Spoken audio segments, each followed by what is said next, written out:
वर्गात वर्गातलीच मंडळी आहे सगळी. दादा सिर्फ एक 2 मिनट आपका स्क्रीन शेयर स्टॉप कीजिए। ओके।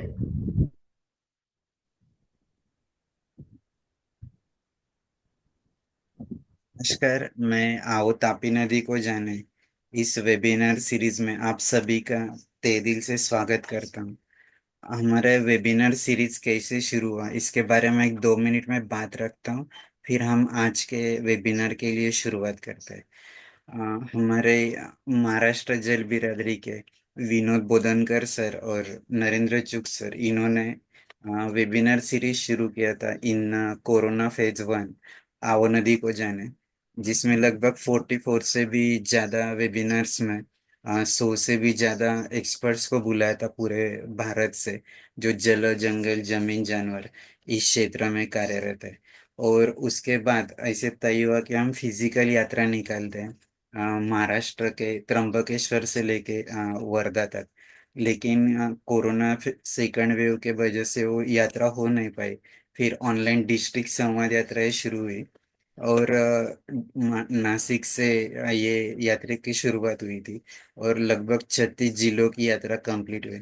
जब नासिक, जलगांव, नंदुरबार, धुलिया ये 4 जिलों की यात्रा कंप्लीट हुई, तो हमारे टीम ने तापी नदी के डिसाइड किया कि जैसे आओ नदी को जाने शुरू है, वैसे हम क्यों ना आओ तापी नदी को जाने इस वेबिनार सीरीज का शुरुआत करते हैं। तो हमारे टीम ने ऐसे तय किया जिसमें तीनों राज्यों से हमारे साथ साथी जुड़े हैं, महाराष्ट्र, मध्य प्रदेश, गुजरात, कि हम तापी नदी के बारे में वेबिनार सीरीज शुरू करते हैं। उसकी शुरुआत मई 2021 में, मैं मेरे स्क्रीन पे आप देख पाओगे, मई 2021 में शुरुआत हुई थी। और मुझे बताने में खुशी होगी कि आज तक 89 एपिसोड हुए हैं। हर 15 दिनों में हमारा वेबिनार सीरीज रहता है, जिसमें तापी नदी बेसिन में जो भी महानुभाव काम कर रहा है ग्राउंड लेवल पे, जो जल जंगल जमीन जानवर इस क्षेत्र में कार्यरत है, हमें अलग अलग ग्रुप मिले, जैसे भूजल वारकरी, इसके अलावा मिशन 500, गायत्री परिवार, आर्ट ऑफ लिविंग। इसके अलावा हमें कमल वाले बाबा मिले जो लोटस के ऊपर काम करने वाले। इसके अलावा मिट्टी पे काम करने वाले, पानी पे काम करने वाले अलग अलग इंडिविजुअल्स और ग्रुप्स भी मिले। कोई वेस्ट मैनेजमेंट में काम कर रहा है। तीनों राज्यों से मुल्ताई से लेके सूरत तक जितने भी तापी नदी के बेसिन में तीनों राज्यों के महानुभाव है, जिनका कार्य हर क्षेत्र में फार्मिंग के अलग अलग, मिलेट्स फार्मिंग, योगिक फार्मिंग, नेचुरल फार्मिंग, ऐसे फार्मर्स भी हमें मिले। इसके अलावा हनी बीज पे काम करने वाले लोग भी हमें मिले, ताकि तापी माँ के लिए क्या क्या जरूरी है वो सारे महानुभाव यहाँ है। और हमारा अनुभव है कि हर बार हमें नई चीजें इस वेबिनार में सुनने को मिलती है, सीखने को मिलती है। और इसी तहत हमें जो भी अ, हमारे तापी रिवर बेसिन से जुड़े महानुभाव है, उनका आइडेंटिफिकेशन होने में मदद हो रही है, उनसे संवाद बढ़ रहा है। और ये संवाद से हम आगे कैसे दूसरे के साथ काम कर सकते हैं, इस दिशा में हमारा ये प्रयास है। मैं अकेला ना हूँ, हमारी पूरी टीम है तीनों राज्यों से। मैं सिर्फ उनका एक रिप्रेजेंटेटिव करके यहाँ पर ये सारी बात रख रहा हूँ। हमारे सारे जो भी इस वेबिनार के लिए हमें मदद करते वो सारे महानुभाव हमारे टीम मेंबर्स है। हमारे जितने भी आज तक के स्पीकर है, ये सारे लोगों का ये श्रेय है, मैं सिर्फ एक निमित्त हूँ। मैं ज्यादा वक्त न लेते हुए हमारे वक्ता उपेंद्र दादाजी, इनका परिचय करने के लिए रूपाली जी से रिक्वेस्ट करता हूँ। Rupali ji, please. Sir, I'm audible. Yeah Audible.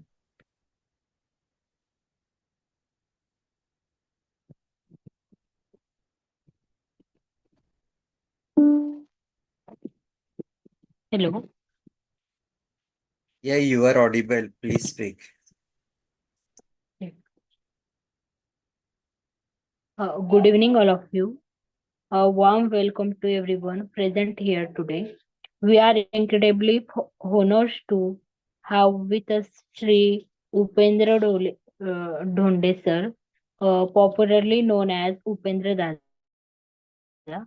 Upendra sir is a truly remarkable individual, a renowned scientist with a central groundwater board under the Ministry of Shakti Government of India. For the past 24 years, he has dedicated his expertise to the critical field of groundwater exploration, assessment, and management. His work with the CGWB is essential for addressing India's water security challenge and ensuring sustainable groundwater practices. Beyond his scientific contributions, uh, Upendra sir is also a highly respected author and spiritual guru.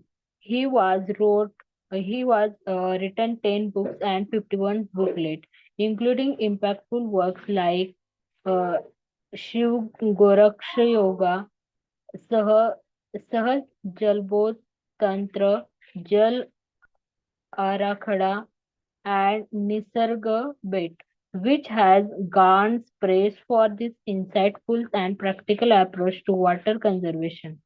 His work emphasized the importance of community involvement and traditional knowledge in managing our precious water resources.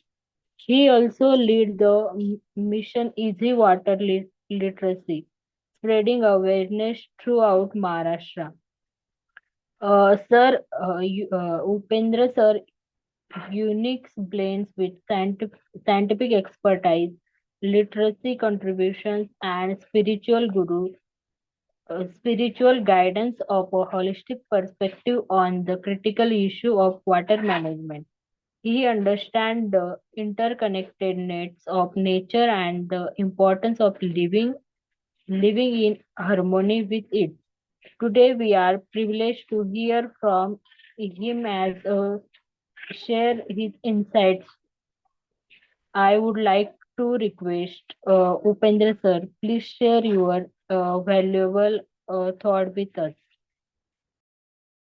Thank you, Rupali ji. Welcome, Upendra Dada. Please guide us today.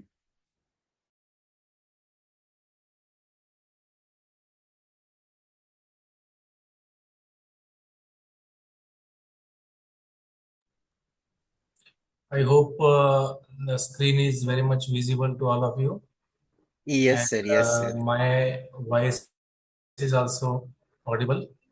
Yeah, sir. So let us start. First of all, welcome all participants.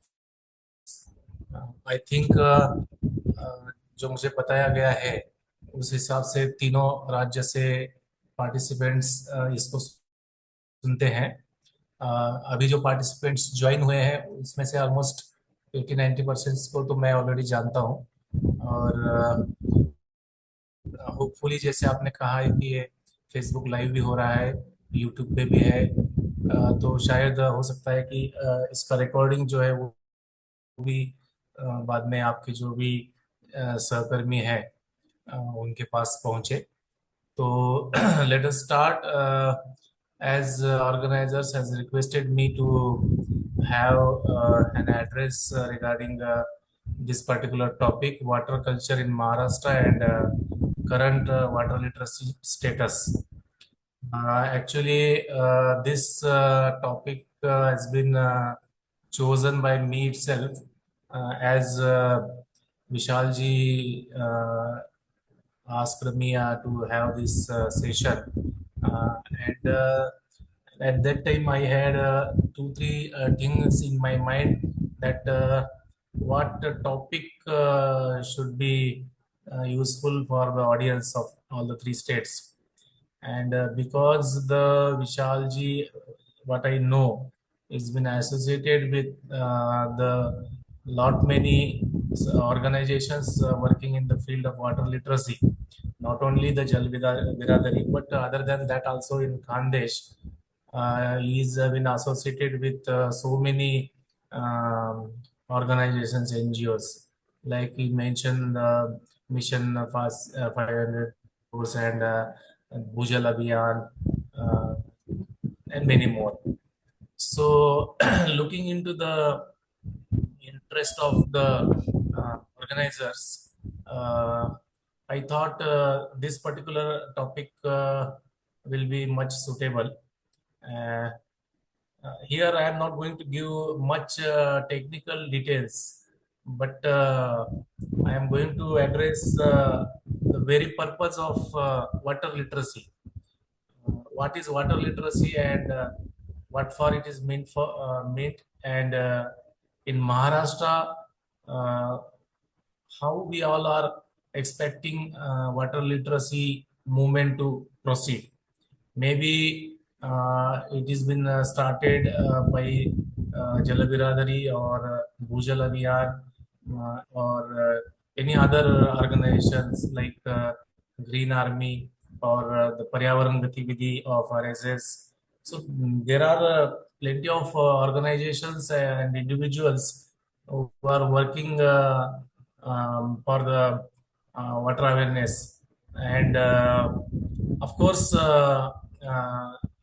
I should not doubt about their intent, but there is always a say that what content you produce in front of the people, that content itself indicates your intent, or it creates a doubt about your intent. So the very responsibility of the person or organization should be like that. Our content should be doubt free. मतलब हम जो चीज कर रहे हैं, people are observing us.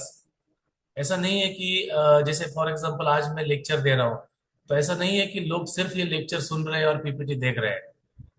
Along with that उनके मन में चल रहा होता है कि थोड़े हम हमारा टाइम निकाल के उपेंद्र दादा धोंडे नामक किसी व्यक्ति का एक लेक्चर सुन रहे हैं, और हम इसके लिए आधा एक घंटा डिवोट कर रहे हैं. तो who is that Upendra Dada, and what he is doing? What is his contribution for the water sector? What is his contribution as a government scientist? How personally he is ethical or not? Like that, there are many more things comes in the mind of the observers, and then they decide whatever I am talking here, whether to accept it or not. सो किसी भी जल साक्षरता, किसी भी प्रकार की जो साक्षरता होती है, उसका एक वेरी पर्पस ध्यान में रखना चाहिए कि हम जो भी चीजें लोगों के सामने रख रहे हैं एज एन ऑर्गेनाइजेशन और एज एन इंडिविजुअल, वो कंटेंट ऐसा होना चाहिए कि उसके बारे में कोई भी डाउट नहीं आना चाहिए. एक मिनट, ये स्लाइड शायद मूव नहीं हो रही है, जस्ट अ मिनट.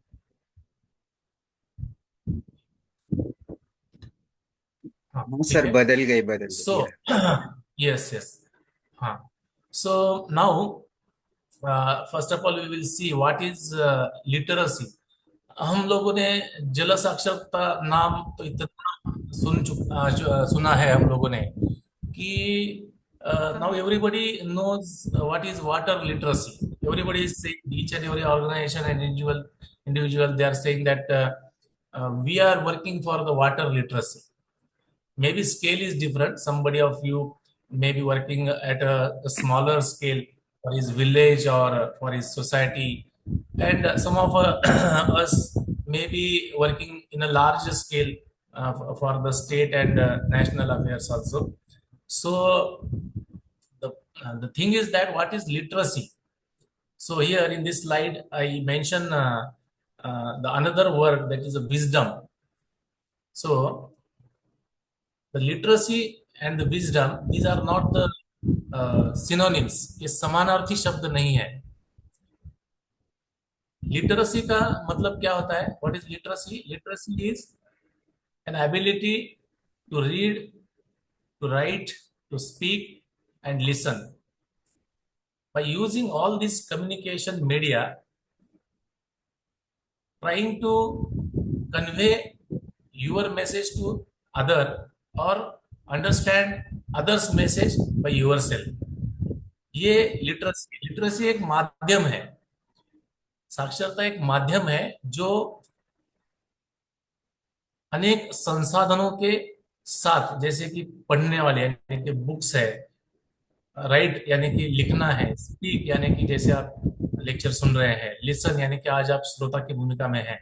तो ये विविध भूमिकाएं जो है ये हमें मदद करती है किसी सब्जेक्ट को समझने में या किसी को समझाने में। तो ये है लिटरेसी। तो लिटरेसी नथिंग बट क्या है, एक मोड है, एक साधन है। सो लिटरेसी की जरूरत क्यों पड़ती है हमें? जरूरत इसलिए पड़ती है क्योंकि हमारा जो लाइफ है, हमारा जो जीवन है, वो बहुत ही कॉम्प्लिकेटेड है, बहुत ही कॉम्प्लेक्स है। Why it is complicated? For example, you just take the example of water only. 50 years back, 50 साल पहले, अगर मेरे दादाजी ने ये सुना होता कि कभी हमको दुकान में जाके 20 रुपए में एक बोतल में पानी खरीदना पड़ेगा, तो वो शायद हम पे हंसते थे। 50 साल पहले, 50 साल पहले ये सिचुएशन नहीं था। लेकिन आज क्या सिचुएशन है, अगर हम कहीं जा रहे हैं तो हमें पानी, अगर हम प्रिपरेशन के साथ नहीं निकलते तो शायद हमें पानी पीने के लिए जिस वक्त हमें चाहिए उस वक्त मिलने की भी चांसेस कम है। बहुत बार ऐसे होता है कि हम किसी जर्नी में जाते हैं या कहीं कोई प्रोग्राम करते हैं तो हमें पानी की सुविधा का पहले ख्याल रखना पड़ता है। सो क्या हो गया है, water management and specifically ground water management एक कॉम्प्लेक्स इशू बन चुका है। वजह बहुत सारी होगी, उसमें हम अभी नहीं जाएंगे। सो ये जो जीवन की जो कॉम्प्लेक्सिटीज है, ये जो लाइफ की कॉम्प्लेक्सिटीज है, चाहे वो पानी के बारे में, जैसे अभी आप सुन रहे हैं कि in the Poona city there is outbreak of GPS, GBS syndrome का आउटब्रेक हुआ है, उसमें लोग बीमार पड़ रहे हैं। अब ये जीबीएस का रीजन क्या है? अब कुछ लोग बोल रहे हैं ये हवा से आ रहा है, फिर किसी ने बोला कि नहीं पानी से आ रहा है। अब पानी से आ रहा है तो कौन से पानी से आ रहा है? जो कॉर्पोरेशन हमको वाटर सप्लाई कर रही है, क्या उससे आ रहा है? फिर बोल रहे हैं कि क्या जो ये जो ग्राउंड वाटर जो बोरवेल का पानी यूज कर रहे हैं, क्या उससे आ रहा है? या जो आरओ प्रोवाइड कर रहे हैं उससे आ रहा है? मैं देख रहा हूँ पिछले 15 दिन में हर दिन उसका जो है जो उसका जो रीजन है वो अलग अलग आ रहा है। कभी बोल रहे हैं वो पोल्ट्री की वजह से आ रहा है, कोई बोल रहा है पानी पूरी की वजह से आ रहा है। मतलब अभी तक ये कंफर्म नहीं हो पा रहा है कि अगर ये हो रहा है तो क्यों हो रहा है। कहने का मतलब क्या है, अगर इस तरह का कोई आउटब्रेक हो जाता है, ये तो हेल्थ के बारे में है। सो देर आर मेनी सच क्या बोलते हैं ना, ऐसे आउटब्रेक या ऐसे कॉम्प्लेक्सिटीज जिंदगी में आ सकती है। Now to to be able to understand such complexities, ऐसी चीजों को जानने के लिए और जानने के बाद उसके ऊपर जो हल निकालना है हमें, वो हल निकालने के लिए जो डिसीजन लेना होता है, उस डिसीजन के लिए हमें 3 चीजों की जरूरत होती है। एक होता है नॉलेज, एक होता है एक्सपीरियंस, एक होता है एबिलिटी। अब ये तीनों चीजें हमें कहाँ से आती है? ये आती है लिटरेसी से। और ये लिटरेसी हमें, जैसे कि फॉर एग्जांपल हाइड्रोजोलॉजी सब्जेक्ट है, भूजल विज्ञान सब्जेक्ट है, अगर भूजल से संबंधित कोई चीज है, अभी जैसे जीबीएस का बात है, अगर जीबीएस का रीजन क्या ग्राउंड वाटर हो सकता है, अगर ये हमें जानना है तो हमें ग्राउंड वाटर जो हाइड्रोजियोलॉजी है उसके बारे में हमें नॉलेज होना चाहिए। हमें ऐसे लोग हमारे साथ होने चाहिए, those who are having experience in hydrogeology. और ऐसे भी लोग होने चाहिए जिनके पास नॉलेज भी है, एक्सपीरियंस भी है और एबिलिटी भी है सामने वाले को समझाने की। ये तीनों चीजें जब होगी तब जाके कुछ ना कुछ उसमें डिसीजन आ सकता है। सो महात्मा गांधी भी कहते थे कि literacy in itself is no education. हम सिर्फ साक्षरता को शिक्षण नहीं मान सकते हैं। पढ़ना आ गया, लिखना आ गया, सुनना आ गया, बोलना आ गया, that doesn't mean we became literate. Literacy यहां तक तो ठीक है, लेकिन उससे भी आगे जाके जब हमें ये सोचना है दैट हमें इंडिविजुअल सिटीजन को किसी भी कॉम्प्लेक्सिटी में उस सब्जेक्ट को जानना है, टू अंडरस्टैंड उस सब्जेक्ट के बारे में, उसके अंदर जिज्ञासा तैयार होनी चाहिए, उसके मन में प्रश्न उठने चाहिए, और वो प्रश्न सिर्फ मन में ही नहीं रहने चाहिए, उसने पूछने चाहिए। और जिस बदलाव की वो अपेक्षा अपने मन के अंदर में चाहता है, वो बदलाव प्रत्यक्ष रूप में संभव करके दिखाने के लिए उसका अपना योगदान उसमें आना चाहिए। उस प्रकार की लिटरेसी हमें एक्सपेक्टेड है, और उसको हम कहते हैं विजडम। मराठी में बहुत अच्छा शब्द है उसमें। एक होता है साक्षरता, शिक्षण, और दूसरा होता है शहानपन, समझ। शहानपन और समझ का मतलब क्या होता है? जैसे कि बहनाबाई है, वो पढ़ी लिखी थी क्या? उनको लिखना पढ़ना आता था क्या? या बहनाबाई जैसे और बहुत सारे एग्जाम्पल है हमारे, जो वारकरी संप्रदाय के संत होके गए हैं, उनमें से कितनों को लिखना पढ़ना आता था? भले ही उनको लिखना पढ़ना नहीं आता था, लेकिन उन्होंने उस टाइम में समाज में जो चीजें बोल के रखी है, आज के पढ़े लिखे लोग उसके ऊपर पीएचडी कर रहे हैं, उसके ऊपर रिसर्च कर रहे हैं। जैसे संत तुकाराम है, संत ज्ञानेश्वर है, बहुत सारे ऐसे एग्जाम्पल दिए जा सकते हैं। तो अभी जैसे बहुत रिसेंट बात है, मेरे ख्याल से कल या परसों की बात है, डॉक्टर तारा भवाकर जो है, जिन्होंने जिन्होंने ऑल इंडिया लिटरेरी मीट जो वहाँ पे दिल्ली में हो रही है, उसमें उन्होंने एक बहुत अच्छी जानकारी, एक वाक्य उन्होंने लिखा है कि भाई, उन्होंने यही कहा कि पढ़े लिखे का मतलब क्या है? लिखना आ गया या किताब पढ़नी आ गई, इसका मतलब पढ़े लिखे नहीं होते आप। पढ़े लिखे होते हैं जब आपके अंदर में इंसाइट होनी चाहिए। What is wisdom? It is the inside under in the heart of the citizen. किसी भी मुद्दे के बारे में दृष्टिकोण होना चाहिए। ये नहीं कि मुझे मेरा तालाब बन गया, मेरे को पानी मिल गया, तो बाकी दुनिया को मुझे कोई लेना देना नहीं है, बाकी गांव को मुझे कुछ लेना देना नहीं है। ये दृष्टिकोण नहीं चलेगा। तो उनकी इनसाइट पहले बहुत अच्छे से क्लियर होनी चाहिए। दूसरा होता है जजमेंट। सिर्फ दृष्टिकोण होने से भी नहीं चलेगा, जजमेंट भी होना चाहिए, और उसी के लिए लिटरेसी होनी चाहिए।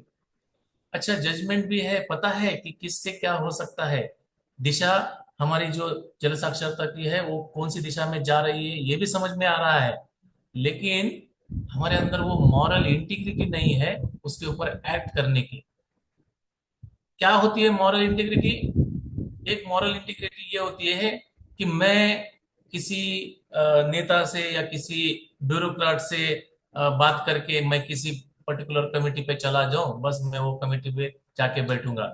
मैं आज का ही एग्जांपल देता हूं। हमारे एक मित्र है ग्रीन आर्मी के, प्रशांत राहुल जी, उन्होंने मुझे एक एग्जांपल बताया।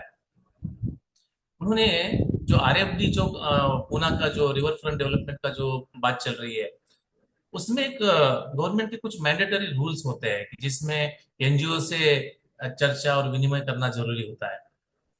और अभी आप सब लोग देख रहे हैं कि आरएफडी में तो पब्लिक तो बहुत उसका अपोज कर रही है। There are so many NGO, वो आंदोलन कर रहे हैं, सब कुछ कर रहे हैं। तो प्रशांत जी ने एक छोटा सा सवाल पूछा कि भाई ऐसे कौन लोग हैं, क्योंकि गवर्नमेंट तो अपनी जगह सही है, गवर्नमेंट ने बाकायदा रिपोर्ट में क्लियर कट लिखा है कि भाई हमने एनजीओ से सलाह मशवरा किया है, और वो करते भी है। तो ऐसे कौन से एनजीओ से सलाह मशवरा किया है, और वो क्या सलाह मशवरा हुआ है? ऐसे क्या मुद्दे आरएफडी के बारे में जिन्होंने भी प्रेजेंटेशन किया होगा उन्होंने किया है कन्विंस करने के लिए कि भाई आरएफडी नदी को हानि नहीं पहुंचाती है। अगर जो भी प्रेजेंट करने वाले हैं उसके ऊपर एक्शन लेने वाले हैं, अगर उन्होंने कहा है कि आरएफडी में कोई नदी का नुकसान नहीं होने वाला है, हम समाज के और पर्यावरण के हित को ध्यान में रख के कोई चीजें कर रहे हैं, और इस विषय पर कोई चर्चा हुई है, तो इस चर्चा में शामिल जो भी इंडिविजुअल्स या ऑर्गेनाइजेशंस है उनके क्या ओपिनियन थे, क्या वो ओपिनियन कंसिडर कर लिए गए या उस ओपिनियन को खारिज किया गया है? क्या उन एनजीओ ने हमारे बाकी कार्यकर्ता के साथ में ये जानकारी साझा की है, ये बताई है कि भाई हम गए थे मीटिंग में और हमारे साथ हमने ये मुद्दे रखे, प्रशासन ने उनको हमको ये जवाब दिया? क्या ये ट्रांसपेरेंसी दिख रही है आपको? अगर ये नहीं दिख रही है, that means there is a doubt of moral integrity. और जब तक आपके पास इंसाइट नहीं है, जजमेंट नहीं है, मॉरल इंटीग्रिटी नहीं है, तब तक आप कुछ भी प्रॉपर ट्रांसपेरेंट तरीके से इवेल्युएट नहीं कर सकते हैं। तो जब सिटीजन के अंदर में insight judgement, moral integrity and evaluation नहीं होगा, वो विजडम नहीं होगा। और अगर विजडम नहीं होगा तो हम भले ही कितनी ही कोशिश करें, हम अपने गोल में सक्सेस नहीं हो सकते। That is the point. Maharashtra का कल्चर क्या कहता है? महाराष्ट्र में किसी जमाने में ये विजडम था, ये हम कह सकते हैं। हमारे दादा परदादा, हमारे एंसेस्टर, इनके अंदर में वो इंसाइट थी, ये जजमेंट था, ये मॉरल इथिक्स थे, ये इवेल्युएट करने की जो सक्षमता होती है वो उनके अंदर में थी। और वो थी, ये कैसे पता चलता है? वो पता चलता है आज हमारे सामने जो साहित्य है, वराहमिहिर का होगा या कृषि पराशर का होगा, वो पढ़ने से।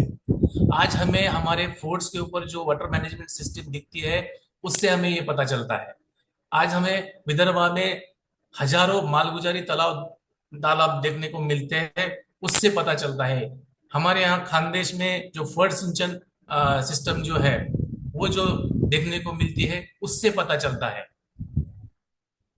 बहुत सारी चीजें बता, अगर सिंपली आप बहुत बड़ी किताब पढ़ने की जरूरत नहीं है।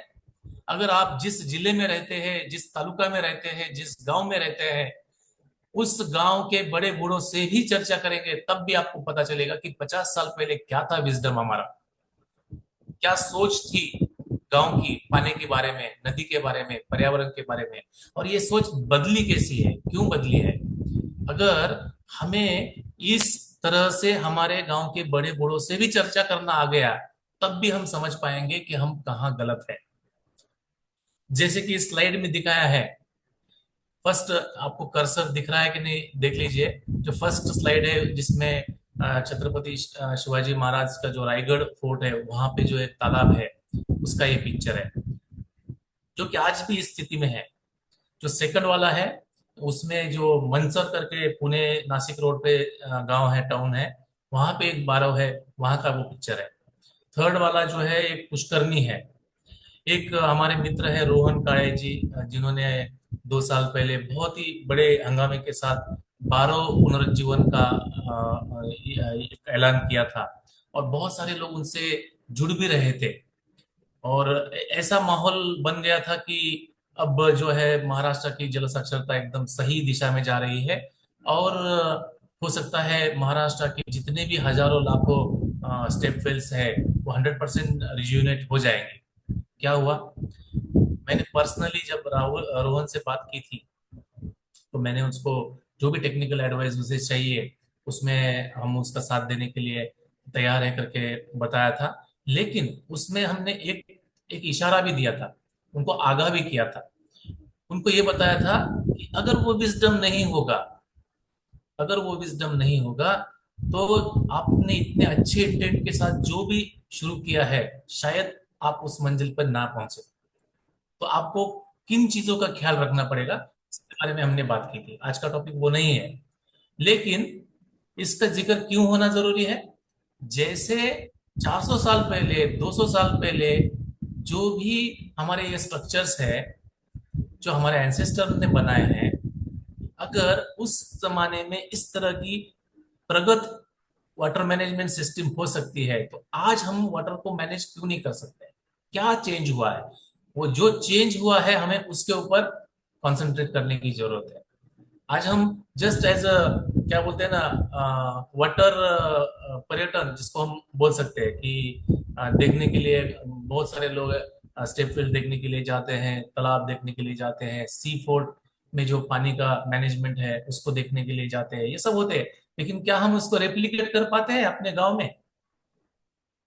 एग्जाम्पल मैं आपको बताता हूँ कि शोलापुर में हमने एक हमारे दोस्त है, उनको एक छोटा सा फार्म पॉन्ड बनाना था। लेकिन जब हमने साइट विजिट किया, और साइट विजिट करने के बाद वहाँ की जो भी हाइड्रोजोलॉजी है, वो जब हमारे समझ में आई, तो मैंने जो लैंड ओनर थे उनको सजेशन दिया कि सर, अगर आप इसको हमारे कहे अनुसार टेक्निकल डायरेक्शन में अगर आप उसमें एग्जीक्यूशन करते हो, तो it will be a demonstrate, क्या बोलते हैं ना, एक मॉडल प्रोजेक्ट जो रहेगा Solapur district and outside the Solapur, जो भी वाटर मैनेजमेंट के बारे में सोचते हैं या प्लांटेशन के बारे में भी सोचते हैं, उनके लिए एक बहुत बढ़िया प्रोजेक्ट रहेगा। उन्होंने हमारी बात सुनी, तुरंत उसके ऊपर अमल किया। आज की डेट में वो प्रोजेक्ट रेडी है और हम बहुत सारे पानी में काम करने वाले लोगों को वो देखने के लिए बोलते हैं कि अगर आपको हाइड्रोजोलॉजी समझ में आती है तो क्या हो सकता है। उसका एक बेस्ट एग्जांपल जो है हमने शोलापुर में करके दिखाया, जिसको हम निसर्ग बेड बोलते हैं। तो कहने का मतलब क्या है, अब वो क्यों हुआ? इसलिए नहीं हुआ कि सिर्फ उनके पास हमारे जैसे टेक्निकल एक्सपर्ट थे, बिल्कुल नहीं। उनके पास विजडम था, वो वाटर लिटरेट नहीं था, उनके पास में वाटर विजडम था। उनकी सोच इंपॉर्टेंट थी। उनको लगा कि भाई मैं जो पैसा खर्च कर रहा हूं, अगर मैं उपेंद्र दादा के कहे मुताबिक इस प्रकार से उसको खर्च करता हूं, अगर हम पूरी टेक्निकलिटी समझ के करता हूं, तो it will be a model for the others to replicate. और जगह पे इस तरह के मॉडल रेप्लिकेट हो सकते हैं और हम वो कर रहे हैं। जैसे कि हमारे, जैसे आपने भूजल अभियान की बात की, हमारे गुणवंत उन्होंने है, उनको भी हमने एक जगह पे, एक तालाब में जो उनका फर्स्ट था, अबोने करके प्लेस था, वहां पे हमने 40 गांव तहसील में उनको एक तालाब का हमने गाइडेंस किया। वो सक्सेसफुली कंप्लीट होने के बाद उन्होंने ऐसे बहुत सारे, मेरे ख्याल से now it went to double figure also, इतने सारे तालाब उन्होंने किए। कैसे किए? क्योंकि उनको वो विजडम आ गया, उनको उनकी सोच, उनकी जो दृष्टि है वो स्पष्ट हो गई। उनको पता चल गया कि हमको तालाब कैसे क्रिएट करने हैं, कैसे उसको मेंटेन करना है, कैसे उसको रिजुविनेट करना है। तो जल साक्षरता का मतलब सिर्फ इवेंट ऑर्गेनाइज करना, सिर्फ लोगों को डेजिग्नेट करना, या कोई पद देकर किसी समारंभ में उनको आगे करना, इसका मतलब जल साक्षरता नहीं होता है। बल्कि उल्टा मैं ये कहूंगा कि जब आप कोई जिम्मेदारी है, कल को आप जल नायक हो जाते हैं या जल योद्धा हो जाते, जल मित्र हो जाते, या अलग अलग ऑर्गेनाइजेशन में अलग अलग लेवल रहता है, ऐसा कोई भी लेवल अगर आपके पास जुड़ जाता है तो आपकी रिस्पॉन्सिबिलिटी 10 गुना बढ़ जाती है, 100 गुना बढ़ जाती है। क्योंकि लोगों का आपके तरफ देखने का नजरिया चेंज हो जाता है। अगर आप उस लेवल को, जैसे कि फॉर एग्जांपल अगर मुझे कल को कहा गया कि मैं सहज जलबोध का मार्गदर्शक हूँ, मार्गदर्शक भी एक प्रकार का लेवल है, और अगर मैं मार्गदर्शक हूँ और कल को मेरे साथ जुड़ने वाले, जो सहज जलबोध के साथ जुड़ने वाले लोग जो है, वो मेरी तरफ एक अपेक्षा से देखेंगे, अगर उनकी अपेक्षाओं पे मैं खरा नहीं उतरता हूँ, उनके जो सवाल है, उनकी जो जिज्ञासा है, उस पे अगर मैं खरा नहीं उतरता हूँ, तो उनका क्या हो जाएगा? उनका भ्रम टूट जाएगा। और उनका भ्रम टूटने से क्या हो जाएगा? उनका भ्रम टूटने से वाटर लिटरेसी मूवमेंट के ऊपर असर हो जाएगा। इसलिए हम हमेशा से सहज जलबोध में एक चीज हम हमेशा करते हैं, हमारे जितने भी निसर्ग रक्षक है, हम उनको सबको बोलते हैं कि आप सवाल पूछिए, आप क्वेश्चंस पूछिए, आप डाउट रेज करिए, आप चर्चा करिए, पढ़िए, और फिर उसको एग्जीक्यूट करने की कोशिश करिए। कल को मार्गदर्शक आपके साथ हो या ना हो, आपके हाथ से बहुत अच्छा काम हो सकता है। लेकिन क्योंकि इस महाराष्ट्र में वो विजडम नहीं है, इसलिए आज की ये सिचुएशन है। क्या सिचुएशन है? सिचुएशन आपको एक छोटा सा एग्जांपल बताता हूँ नगर डिस्ट्रिक्ट का, जहां पे मैं जानबूझ के फोटो और प्लेस मेंशन नहीं करना चाहता, क्योंकि मैं एग्जांपल किसी को डिफेम करने के लिए नहीं बताना चाहता हूँ, तो किसी को जगाने के लिए करना चाहता हूँ। तो वहां पे अगर आपने गूगल में भी अगर टाइप करके ढूंढ लिया, तो आपको प्लेस और ऑर्गेनाइजेशन सब मालूम हो जाएगा। मुझे यहाँ उनके नाम का बहुत जिक्र करने की जरूरत नहीं है। 35,000 गड्ढे किए गए एक रिवर के चैनल में। अब आप मान के चलिए, वो चाहे श्रमदान से हो या सरकारी निधि से हो, सीएसआर से हो, या जिस भी तरीके से हो, वो काम करते समय वहां के जो लोग हैं, उनका इंटेंट तो बहुत अच्छा होगा कि भाई हमको हमको तो दुष्काल, जो ड्रॉट है, ड्रॉट फ्री हमारा एरिया करना है, इसलिए उन्होंने किया होगा। लेकिन 2 साल के बाद क्या हुआ? उसका उसका कोई असेसमेंट नहीं। क्या इफेक्ट हुआ उसका? कितना वाटर लेवल बढ़ा? कितने फार्मर्स को उसका बेनिफिट हुआ? जितना भी एक्सपेंसेस और जितनी भी मेहनत उसके ऊपर की गई थी, उसका कॉस्ट बेनिफिट रेशो क्या हुआ?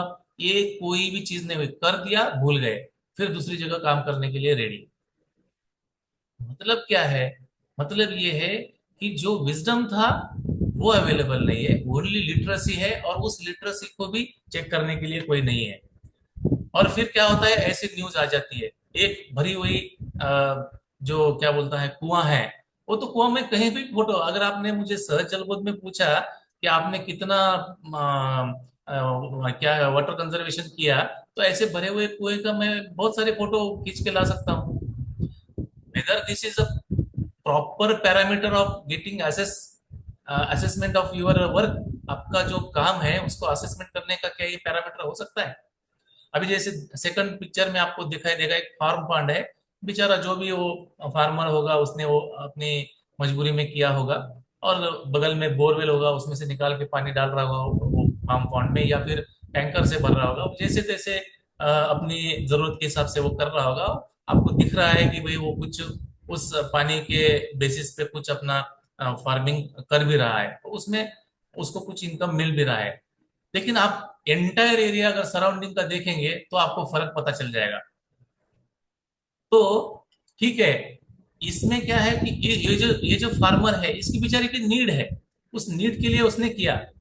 लेकिन अगर हम उस नीड को रूल बनाए तो क्या हो जाएगा? क्या फार्म पॉन्ड की प्रैक्टिस सही सही मानी जाएगी? क्योंकि इस तरह से अगर एक फार्मर फार्म पॉन्ड कर रहा है ग्राउंड वाटर एक्सट्रैक्ट करके, और एंटायर एरिया में पता चला कि ग्राउंड वाटर लेवल ही बहुत ज्यादा नीचे है, हर कोई फार्म पॉन्ड बना ही नहीं सकता, उसको वो फार्म पॉन्ड भरने के लिए उतना पानी जमीन में है ही नहीं है, तो फिर मागेल जल क्षेत्र जैसी योजना जो है उसका क्या अर्थ होता है?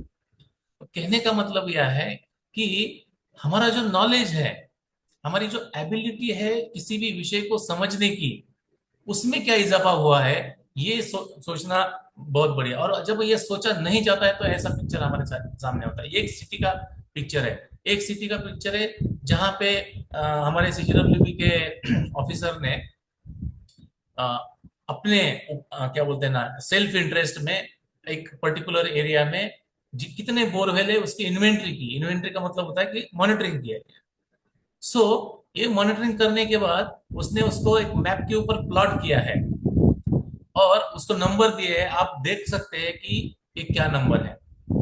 अब इतने सारे बोरहोल अगर किसी जगह पे होंगे तो वो कितना पानी एक्सट्रैक्ट कर रहे हैं, जितना पानी वो एक्सट्रैक्ट कर रहा है वो कहाँ जा रहा है, उस जितना एक्सट्रैक्ट कर रहे हैं रिचार्ज कितना हो रहा है, आए दिन वाटर लेवल कितनी, ये सब हिसाब कौन रखेगा? क्या इसका हिसाब है? अभी हमारे पुष्कर कुलकर्णी जी है जो वसुंधरा और जो भी साथी ऑर्गेनाइजेशन है उनके साथ में, वो पुणे की जो वाटर मैनेजमेंट है, वाटर कंजर्वेशन है, उसके बारे में जानकारी रखते हैं। उन्होंने एक दिन मुझे ऐसे सवाल पूछा कि sir, being a government officer, आप हमको बताइए कि क्या पुणे सिटी में क्या जो जितने भी डगवेल्स या बोरवेल्स है, इसका इंफॉर्मेशन किस डिपार्टमेंट के पास है? कौन सा ऐसा डिपार्टमेंट है कि जो हमें 100% ये डेटा दे सकता है? तो मैंने उनको कहा कि नहीं भाई, ऐसे तो कोई डेटा कोई मेंटेन करता नहीं है 100% बोरवेल का। तो फिर उन्होंने दूसरा सवाल मुझे ये पूछा कि अगर ऐसा कोई डेटा नहीं है तो आप डिसाइड कैसे करते हैं कि भाई इस एरिया की वाटर लेवल इतनी डीप गई है या ये है? तो फिर हमने कहा कि भाई रिप्रेजेंटेटिव डेटा से, यानी कि रिप्रेजेंटेटिव डेटा और एक्चुअल डेटा में ये जो फर्क होता है, ये आम आदमी की समझ के बाहर है सब। और हम बोलते हैं कि हमें जल साक्षरता के ऊपर काम करना है। तो अगर मैं आज जो भी चीजें बता रहा हूं, अगर आप उसको समझने की कोशिश करेंगे, आपको समझ में आ जाएगा कि हम कहाँ हैं जल साक्षरता के स्तर पे।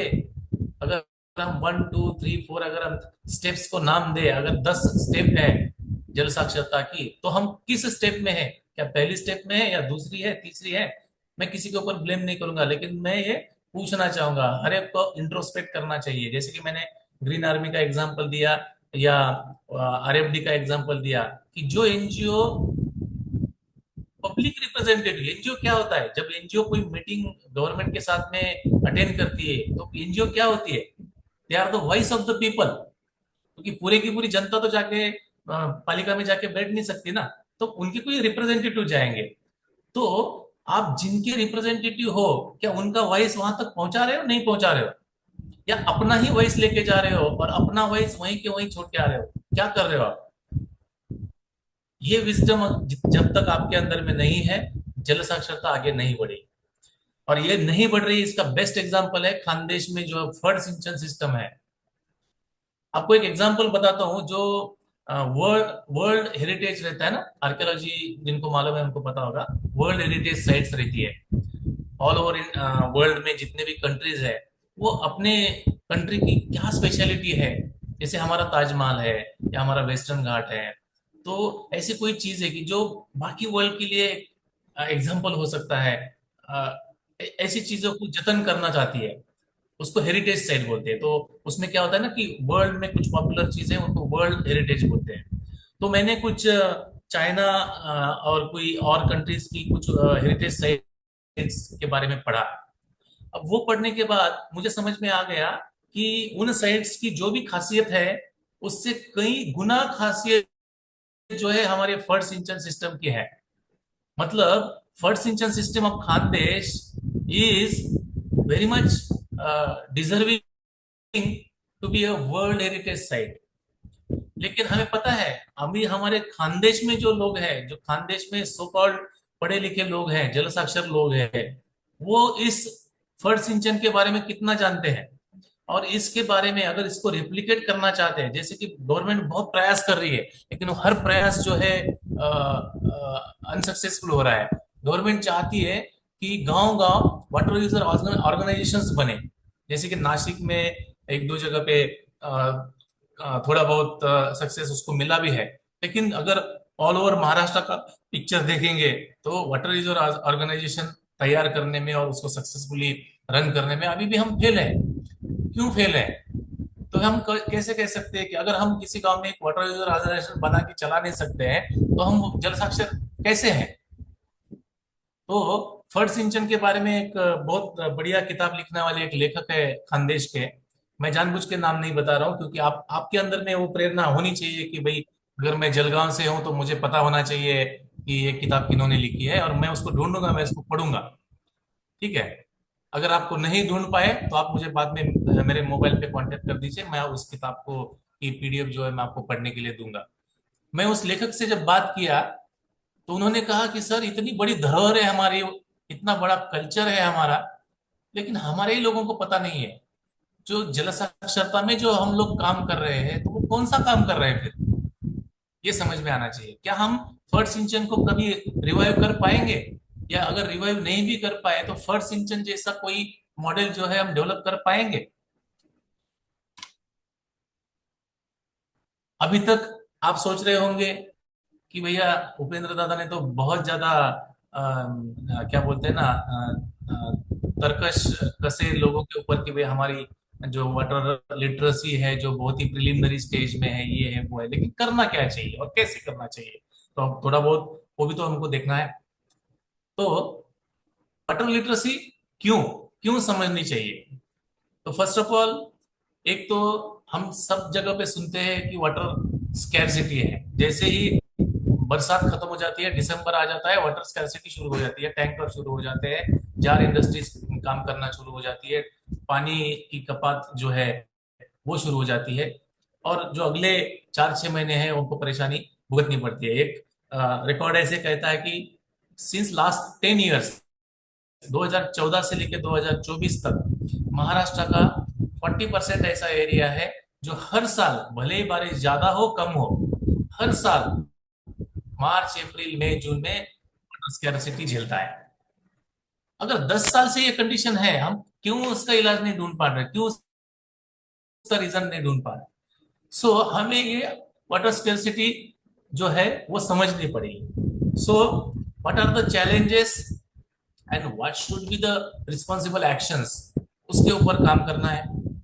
Inform decision making, inform decision making का क्या मतलब होता है कि वैसे जैसे एग्जांपल दिया कि कुछ एनजीओ चोरी छुपे गई, मीटिंग अटेंड करके आ गई, चुपचाप साइन कर दिया, गवर्नमेंट का प्रोजेक्ट सैंक्शन हो गया, प्रोजेक्ट एग्जीक्यूट हो गया, फायदे हुए नहीं हुए, बाद में अपोजिशन पार्टी उसके ऊपर भ्रष्टाचार का आरोप लगाती हुई, पेपर में हम न्यूज में और इसमें न्यूज देखने के अलावा हम कुछ भी नहीं कर सकते उसमें। ये सब नहीं होना चाहिए क्योंकि अल्टीमेट इस चीज में जो हार्म होनी है एज अ सिटीजन वो हमें होनी है। बहुत बार हमें ऐसा लगता है कि मैं मेरे घर में बैठा हूं तो मुझे उससे कुछ मतलब नहीं है। मतलब है, क्योंकि अल्टीमेटली उपभोक्ता जो स्टेक होल्डर्स तो आप ही है ना। तो स्टेक होल्डर को यह समझना पड़ेगा कि there should be an inform decision making, responsible behaviours जो है उनको प्रमोट करना पड़ेगा। वो एक इंडिविजुअल रिस्पॉन्सिबिलिटी होती है, एक ब्यूरोक्रेटिक रिस्पॉन्सिबिलिटी होती है, एक जो पॉलिटिकल रिस्पॉन्सिबिलिटी होती है। ऐसा नहीं कि ये काम सिर्फ एनजीओज का है या तुम्हारा हमारा है, ऐसा नहीं है। हर एक की रिस्पॉन्सिबिलिटी है, और किसकी क्या रिस्पॉन्सिबिलिटी है वो हमको बताना पड़ेगा। अगर वो नहीं कर रहा है तो उसको पूछना पड़ेगा। अगर गवर्नमेंट अपनी रिस्पॉन्सिबिलिटी नहीं कर रही है तो हमें पूछना पड़ेगा। अगर हम इंडिविजुअली हमारी सोसाइटी में अगर हमारी रिस्पॉन्सिबिलिटी नहीं कर रहे तो हमें, बहुत छोटी छोटी बात है। अगर वो जो हमारा जो टैप होता है, उस टैप को छोटा सा एक आप वाइसर अगर बिठा दे तो उसका जो फ्लो की स्पीड और वेलोसिटी जो है वो कम हो जाएगी, उससे पानी बचेगा। बहुत ही छोटी चीज है, लेकिन हम नहीं करते हैं। बताना पड़ेगा ना। जब तक हम बताएंगे नहीं, हम खुद करेंगे नहीं, तो होगा नहीं। हमारे सोसाइटी में हमारा जो कारपोरेटर होता है, हमारे आजकल पूना में बहुत सारी जगह पे जो टैंकर माफिया एंड कारपोरेटर और जो वाटरमैन रहता है, उनका एक नेक्सस बन जाता है। एक आर्टिफिशियल वाटर स्कैर्सिटी की जाती है। उनको पता रहता है कि कौन से सोसाइटी में पूछने वाले लोग नहीं है, उस एरिया में वाटर स्कैर्सिटी करी जाती है। ऑटोमेटिकली वाटर स्कैर्सिटी है, आज पानी नहीं आया तो टैंकर मांगा जाता है।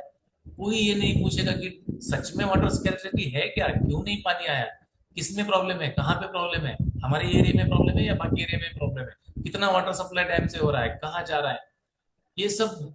क्योंकि हमें जरूरत ही नहीं समझ होती ना।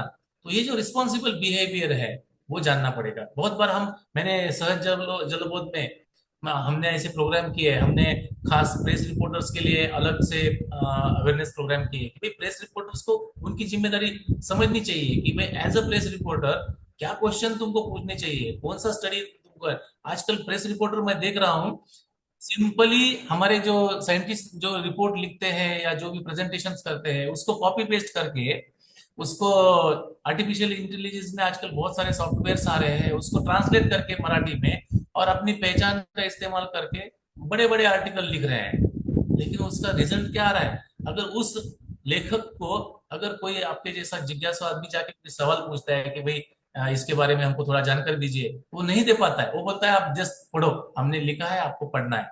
क्या इस तरह से वाटर लिटरेसी आगे बढ़ेगी?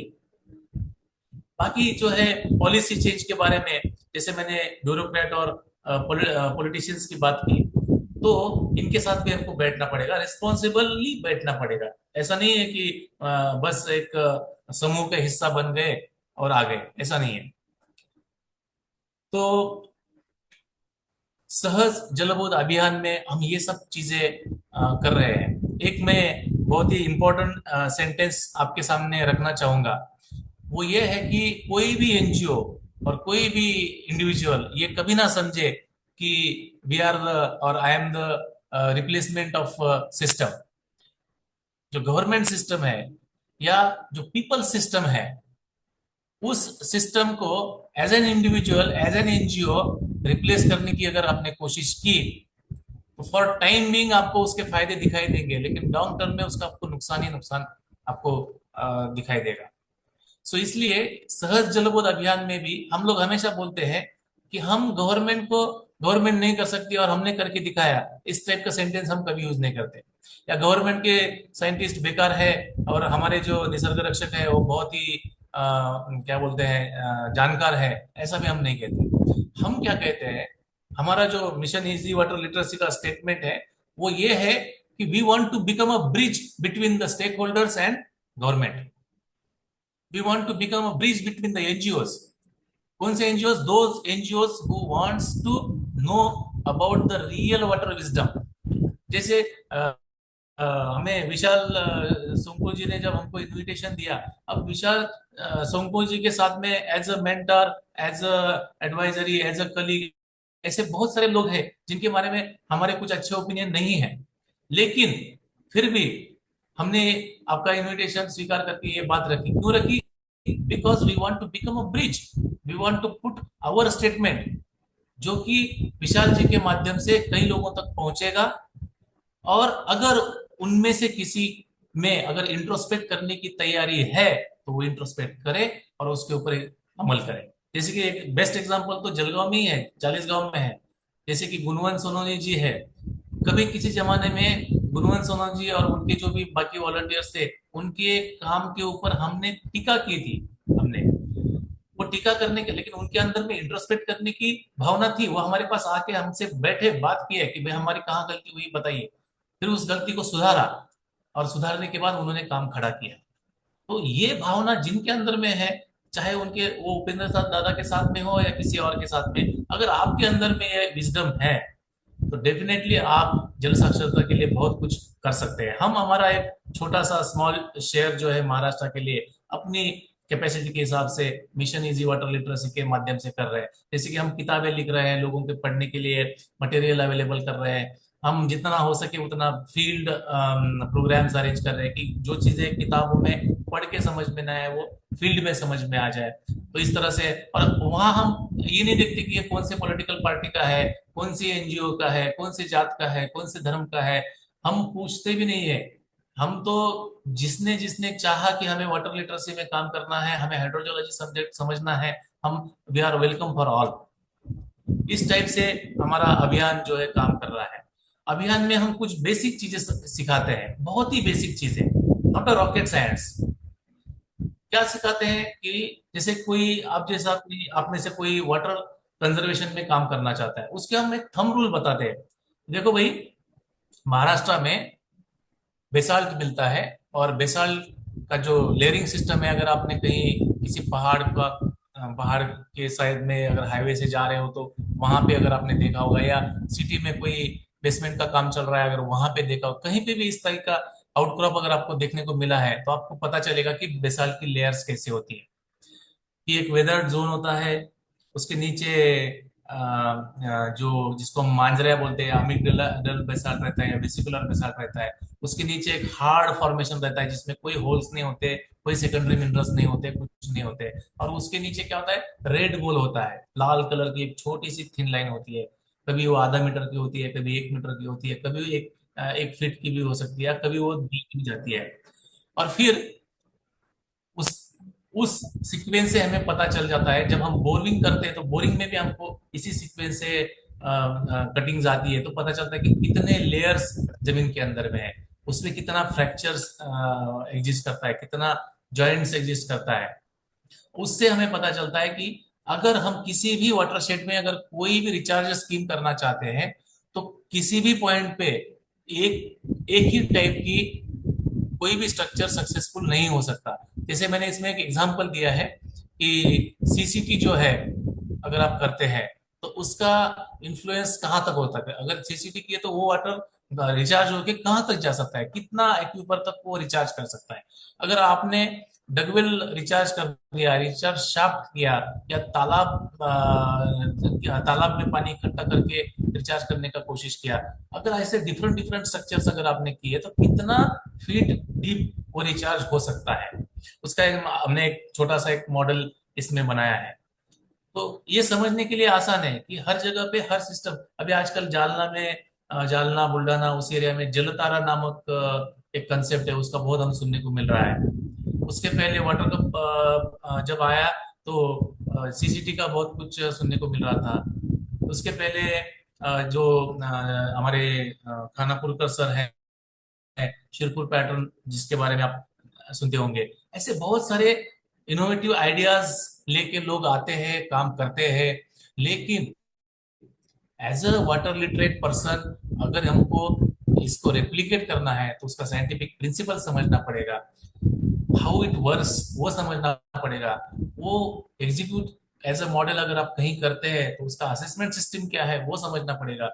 तभी जाके उसको एक साइंटिफिक स्ट्रक्चर को का दर्जा उसको मिल सकता है। और एक बार उसको साइंटिफिक का दर्जा मिल गया तो वो रेप्लिकेट हर जगह हो सकता है। तब जाके सही मायने में आपको सभी जगह पे इस तरह की वाटर लिटरेसी देखने को मिल सकती है। सिमिलरली प्लांटेशन में भी है। कहीं पे भी प्लांटेशन रैंडम तरीके से करने से जंगल तैयार नहीं होते हैं। आपको प्लांट्स क्लासिफिकेशन समझना पड़ेगा कि भाई ग्रास जो प्लांट ग्रास कैटेगरी जो होती है, उसके क्या कैरेक्टरिस्टिक्स होते हैं, वो कितना पानी होल्ड कर सकते हैं, वो कितनी गर्मी सहन कर सकते हैं, कितनी जो है गर्मी, गर्मी का मतलब सिर्फ सूरज की गर्मी नहीं या ऊपर से आने वाली गर्मी नहीं, बल्कि जमीन के नीचे जो जब ग्राउंड एक्वीफर ड्राई हो जाता है तब जो उष्णता, जो हॉटनेस तैयार होती है, वो कितने सहन कर सकते हैं। जो श्रब्स रहते हैं जिसको हम झुड़ुप बोलते हैं, वो जो कितनी उसकी वो पानी की जो है मात्रा जो है वो कैसे रहती है। जो छोटे वृक्ष रहते हैं हम उसको उपवृक्ष बोलते हैं, उनका वाटर कैरिंग कैपेसिटी क्या होता है, उनका बाष्पोत्सर्जन यानी कि ट्रांसपिरेशन, जो इवेपोर ट्रांसपिरेशन है, उसका लिमिट क्या होता है। जो बड़े वृक्ष रहते हैं जैसे पीपल है, बनियान ट्री है, उनका कैरेक्टरिस्टिक्स क्या होता है। ये पूरा समझ के अगर आप प्लांटेशन कर रहे हो तो डेफिनेटली आपको सक्सेस जो है मिल सकता है। तो ऐसे थंब रूल हम बताते हैं। आजकल हम जल आराखड़ा कंसेप्ट के ऊपर बहुत ज्यादा काम कर रहे हैं। तो जल आराखड़ा क्या है, तो आपको ये पिक्चर आपको दिख रहा है कि इसमें एक विलेज का मैप है, उसमें हमने ड्रेनेज पॉइंट आउट किया है। और आपको जो ये येलो, ग्रीन, ब्लू और जो जो ब्राउन कलर दिख रहे हैं, ये हमने वेल इन्वेंट्री से हमको जो डेटा मिला है उसके आधार पे बना है। और जो लेफ्ट साइड में जो ब्राउन एंड जो ब्राउन कलर, डार्क ब्राउन और फेड होता जा रहा है, वो हमने एलिवेशन यानी कि स्लोप के हिसाब से बनाया है। और इन दो मैप्स को यूज करके हमने कुछ रिकमेंडेशंस दिए है कि यहाँ पे तालाब हो सकता है, क्या हो सकता है तो कहाँ हो सकता है, डगवेल्स करना है तो कहाँ पे कर सकते हैं, इस टाइप के। इसमें रिचार्ज जोन कैसे हम डिलीनेट कर सकते हैं, और इसमें डिस्चार्ज जोन कैसे कर सकते हैं। तो इस टाइप का प्रॉपर प्लानिंग एक वाटरशेड के लिए क्या हम कर रहे हैं क्या। अगर हम बोल रहे हैं कि हम किसी गांव में 100 करोड़ पानी जो है लीटर, 100 करोड़ लीटर हम जमीन में डालने की हमारी इच्छा है, तो उसका बेसिस क्या है, साइंटिफिक बेसिस क्या है, वो आप बता पा रहे हैं नहीं बता पा रहे। अगर वो बता पा रहे हैं तो definitely you are on right track. ये हमने, this is the latest one जो आपको दिखाना चाहते हैं कि अभी हमने सहज जलपोत अभियान जो है महाराष्ट्र के तो बहुत सारे एग्जांपल हमारे पास है। हमने महाराष्ट्र के बाहर भी जो है फर्स्ट टाइम इसको इंट्रोड्यूस किया है। और तेलंगाना में विकाराबाद डिस्ट्रिक्ट है, उसमें हमने 8 गांव में, ये 8 अलग अलग गांव हैं, इनके ये हमने वाटर सिक्योरिटी प्लान बनाए हैं। और उनको हमने रिकमेंडेशंस दिए हैं कि आपको कहाँ पे क्या करना चाहिए, क्या नहीं करना चाहिए। ईच वाटर सिक्योरिटी प्लान जो है एक फुल फ्लेज रिपोर्ट है, जो कि आपको उस गांव के वाटरशेड के बारे में डिटेल्ड इंफॉर्मेशन देता है। तो इस टाइप का काम हम लोग कर रहे हैं। एक छोटा सा एग्जांपल आपको मैं देना चाहूंगा कि अगर आप वाटर लिटरेट हो और आपके अंदर में वाटर विजडम है तो क्या हो सकता है। तो हमने पाझर तालाब देखे होंगे, पर्कुलेशन टैंक आपको सबको मालूम है। बीच में ऐसा हुआ कि बहुत जगह पे पर्कुलेशन टैंक लीकेज है, दिसंबर के बाद उसमें पानी ही नहीं रहता, ऐसे गांव वालों की कंप्लेंट रहती है। और ऐसे जो पर्कुलेशन टैंक है उसका लीकेज, उसकी जो दीवार है उसको ट्रेंच बना के उसमें कपड़ा डाल के उसका लीकेज पूरी तरह से बंद करने की कोशिश की जाती है, सो दैट पानी आगे ना बढ़े। अगर वो लीकेज सक्सेसफुली बंद हो जाता है तो क्या होता है, तो टैंक पूरा भर जाएगा और बाद में जो ओवरफ्लो वाला पानी है वो जो आगे जो उसका जो स्ट्रीम होगा उस स्ट्रीम से बह के आगे चला जाएगा। अब इसमें क्या है कि जो पर्कुलेशन टैंक जो है उसका साइंटिफिक प्रिंसिपल क्या कहता है। Scientific principle behind percolation tank is that it should storage water and it should infiltrate into the ground slowly, धीरे धीरे जमीन के अंदर में उसको भेजना है, उसके लिए पर्कुलेशन टैंक है। तो उसका जो साइट सिलेक्शन है वो कैसे होता है, कहीं पे भी आप पर्कुलेशन टैंक नहीं बना सकते। वो कहाँ बनाते हैं कि वहां पे सर्वे किया जाता है कि अगर इस जगह पे पर्कुलेशन टैंक है तो उसका इन्फ्लुएंस कितना होगा। आप लेफ्ट, हमने एक percolation tank recently Satara district में हमने बात किया था। तो एक आप उसका साइज देख सकते हैं, मेरा माउस कर्सर हिल रहा है, इसका आप साइज देख सकते हैं कितना छोटा पर्कुलेशन टैंक है। लेकिन उसका इन्फ्लुएंस एरिया जो है वो कितना है देख लीजिए, इतना एरिया को वो रिचार्ज कर रहा है। अगर सपोज करो इसको हमने, इसका जो लीकेज है, या एक्चुअली वो लीकेज नहीं है वो रिचार्ज है, लेकिन लोग उसको लीकेज बोलते हैं। अगर इसको बंद कर दिया तो क्या होगा, बंद करने के बाद ये भर जाएगा, भरने के बाद ओवरफ्लो होके स्ट्रीम से बह के सीधा चला जाएगा नीचे। और बाकी जगह पे इन्फिल्ट्रेट होने के लिए जो उसको टाइम मिलना चाहिए वो टाइम मिलेगा ही नहीं है। तो कितना बड़ा एरिया उसको अफेक्ट हो जाएगा।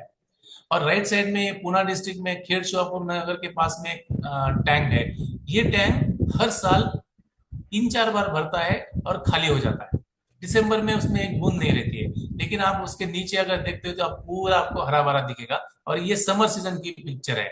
अभी भी आप गूगल में जाएंगे और उसको क्लिक करेंगे तो आपको यही पिक्चर मिलेगा। ये पानी कहाँ से आ रहा है? ये पानी आ रहा है इस ग्राउंड वाटर, इस पर्कुलेशन टैंक की वजह से। तो आज जो पर्कुलेशन टैंक खाली दिख रहा है, तो whether it is a negative side और positive side, it is a positive side. खाली हो रहा है मतलब वो पूरा रिचार्ज कर रहा है। It is located on the best. मतलब जिसने भी ये साइट सिलेक्शन किया है, उसने बहुत सोच समझ के और अच्छे से किया है, तब जाके इतना बेनिफिट हो रहा है। सो एक, अगर आपके पास टेक्निकल इनपुट हो तो कितना उसका प्रभाव पड़ता है, ये आपको इससे समझ में आ जाता है। ऐसे टेक्निकल इनपुट्स आपको कहाँ से मिलेंगे? तो बहुत बार होता है ना कि बहुत एनजीओस को या बहुत जो कार्यकर्ता है उनको एक सॉरी सॉरी आदत होती है कि गवर्नमेंट कुछ नहीं करती है। ऐसा नहीं है। मैं खाली एक रिप्रेजेंटेटिव तौर पे मैं कुछ साइट्स के नाम बता रहा हूँ। जैसे कि हमारा डिपार्टमेंट है, सीजीडब्ल्यू भी है। हमारा एक ट्रेनिंग सेंटर है रायपुर में, एनजीडब्ल्यू टीआरआई बोल के उसकी वेबसाइट है। एक इंडिया वाटर पोर्टल करके एक वेबसाइट है। एक इंडिया वारिस बोल के एक वेबसाइट है। आप खाली एक आध संडे लेके बैठ के आराम से उसको वो कर लीजिए, उसमें गूगल कर लीजिए और देख लीजिए उसमें क्या क्या आपको मिलता है आपके एरिया के बारे में।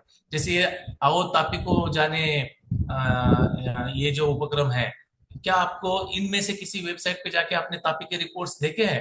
ताकि तापी के ऊपर किसने काम किया है, क्या इनके साथ बात की है आपने? तापी की जो भी फॉर्मेशंस है उनके क्या कैरेक्टरिस्टिक्स है, तापी की आज की सिचुएशन क्या है, 15 साल 20 साल पहले वहां पे क्या सिचुएशन थी, वहां का ग्राउंड वाटर स्टेटस क्या था? क्या उस रिकॉर्ड के थ्रू आप गए हैं, देखे हैं? अगर गए हैं तो बहुत अच्छा है। आई कॉन्ग्रेचुलेट यू अगर आपने ये सब किया है तो। अगर आपने ये नहीं किया है तो देर नहीं हुई है, जल्दी से जल्दी आप इसके बारे में जानकारी लीजिए। जब तक आप पढ़ेंगे नहीं, देखेंगे नहीं, उन एक्सपर्ट्स के साथ बात नहीं करेंगे, तब तक आपको तापी रिजुविनेशन के बारे में बात करने का हक ही नहीं है, ऐसा मैं मानता हूँ।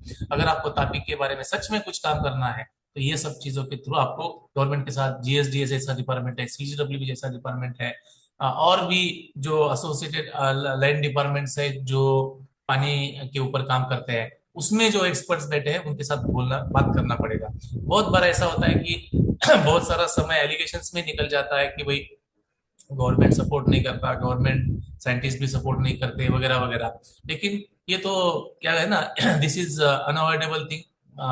दुनिया में सिर्फ सृष्टि नहीं है, कुछ सुष्ट भी है, कुछ दुष्ट भी है। यानी कि there is a positivity also and negativity also, we have to find out the positivity. Negativity is is everywhere, it is filled up, ऐसा तो नहीं है। There is a positivity also. So उस पॉजिटिविटी को लेके हमको चलना पड़ेगा, तब जाके हम अच्छे से इसमें काम कर सकते हैं। लेकिन एक सॉरी स्टेट ऑफ और महाराष्ट्र इज दैट, जब हम वाटर लिटरेसी की बात आते हैं, तो ये पिक्चर आपके सामने होता है। जब कोई एक्सपर्ट बात करने जाता है तो एक्सपर्ट के सामने सुनने के लिए, सीखने के लिए, बैठने के लिए किसी के पास टाइम नहीं है। और वो डिवोट भी नहीं करना चाहते हैं। और जब कोई सेलिब्रिटी आता है तो उसके सामने तो काफी फौज खड़ी हो जाती है फोटो निकालने के लिए। और जब वही कोई पॉलिटिशियन होता है तो फिर वहां तो बैठने के लिए जगह नहीं हो जाती है। तो ये सब मॉब जो है वो कहाँ जाता है? ये लोग कौन है? ये भी हमारे भाई लोग ही है ना, ये भी हमारे सिटीजन ही है। They are also stakeholders, they also need water. उनको भी पानी चाहिए ना, वो भी तो उपभोक्ता है, वो भी पानी यूज कर रहे हैं। जब वाटर स्कैरसिटी आएगी, ड्रॉट आएगी, जो जीबीएस या कोरोना जैसा सिस्टम आएगा, तो अफेक्टेड लोग तो ये भी रहेंगे ना। तो कल को पानी से, पानी की वजह से कोई बड़ी बीमारी आ जाती है, तो क्या उसमें सिर्फ हम लोग थोड़ी ना अफेक्ट होने वाले हैं, उसमें तो सभी लोग अफेक्ट होने वाले हैं। लेकिन आज वो लोग कहाँ हैं? तो ये जो रिस्पॉन्सिबिलिटी है, ये उनके साथ में हमको साझा करनी चाहिए। मैं जो आओ तापी को जाने के जो भी ऑर्गेनाइजर्स है, इस पर्टिकुलर सेशन के ही नहीं, बल्कि साल भर जो आप सब लोग साथ में काम करने वाले जो टीम है, उनको मैं एक एक रिक्वेस्ट करना चाहूंगा कि वाटर लिटरेसी और वाटर विजडम के बीच का फर्क जान लीजिए। रिस्पॉन्सिबल बिहेव करने वाले पॉलिटिशियंस, रिस्पॉन्सिबली बिहेव करने वाले एनजीओज, रिस्पॉन्सिबली बिहेव करने वाले इंडिविजुअल्स, उनको आइडेंटिफाई कीजिए, उनको मोटिवेट कीजिए और उनके साथ में चलकर जो हमारा ड्रॉट फ्री महाराष्ट्र का सपना है, रिवर्स को रिजुविनेट करने का जो सपना है, वो पूरा करने की कोशिश कीजिए। हमारी शुभेच्छाएं आपके साथ है, हमारा साथ आपके साथ है। टेक्निकल गाइडेंस हो या जिस भी तरीके से हो, जब भी आपको हमारे साथ की आवश्यकता है, हम जरूर आपके साथ है। आज यहाँ पे मुझे इनवाइट करके जो भी श्रोता है उनके साथ संवाद करने का मौका दिया, उसके लिए मैं विशाल जी का धन्यवाद करता हूँ। और मैं यहाँ पे अपना सेशन खत्म कर रहा हूँ। अगर कोई क्वेश्चन, अगर कोई पूछना चाहते हैं तो please go ahead. Thank you Upendra दादा। मैं सबसे पहले हमारे सीनियर मेंटर मुनि रावल जी, इनसे रिक्वेस्ट करता हूँ कि वो बात करें। बाद में हम एक एक के लिए ये मंच खुला करते हैं। मुनि जी, प्लीज अनम्यूट। ये हमारे सबसे senior, his age is more than 75 years, सूरत से मुनि जी। नमस्कार, नमस्कार मुनि जी। धन्यवाद, धन्यवाद उपेंद्र जी, बहुत बहुत बहुत आनंद आया। आपने जो वैज्ञानिक दृष्टि पे एम्फेसिस किया है, तो ज्यादा एक्टिविस्ट या एनजीओज इस नजर से नहीं देखते हैं, और वो पानी को वॉल्यूमेट्रिक एंगल से देखते हैं, पानी की जैविक प्रक्रिया या हाइड्रोलॉजी को इतना एड्रेस नहीं करते। तो बहुत गलत दिशा पे प्रयत्न और रिसोर्सेज वेस्ट होते हैं। मगर आपकी आज बात सुन के मुझे बहुत अच्छा लगा। And the maps that you have show, किसी भी अलग अलग रीजन की सॉइल या सबस्ट्रेटम के स्वभाव से अलग अलग मैपिंग होना चाहिए। And one particular model will not be applicable to other sites. What is the vegetation? What is the microbial gene library of the soil structure and all that? It's very, वो काफी complex बात है।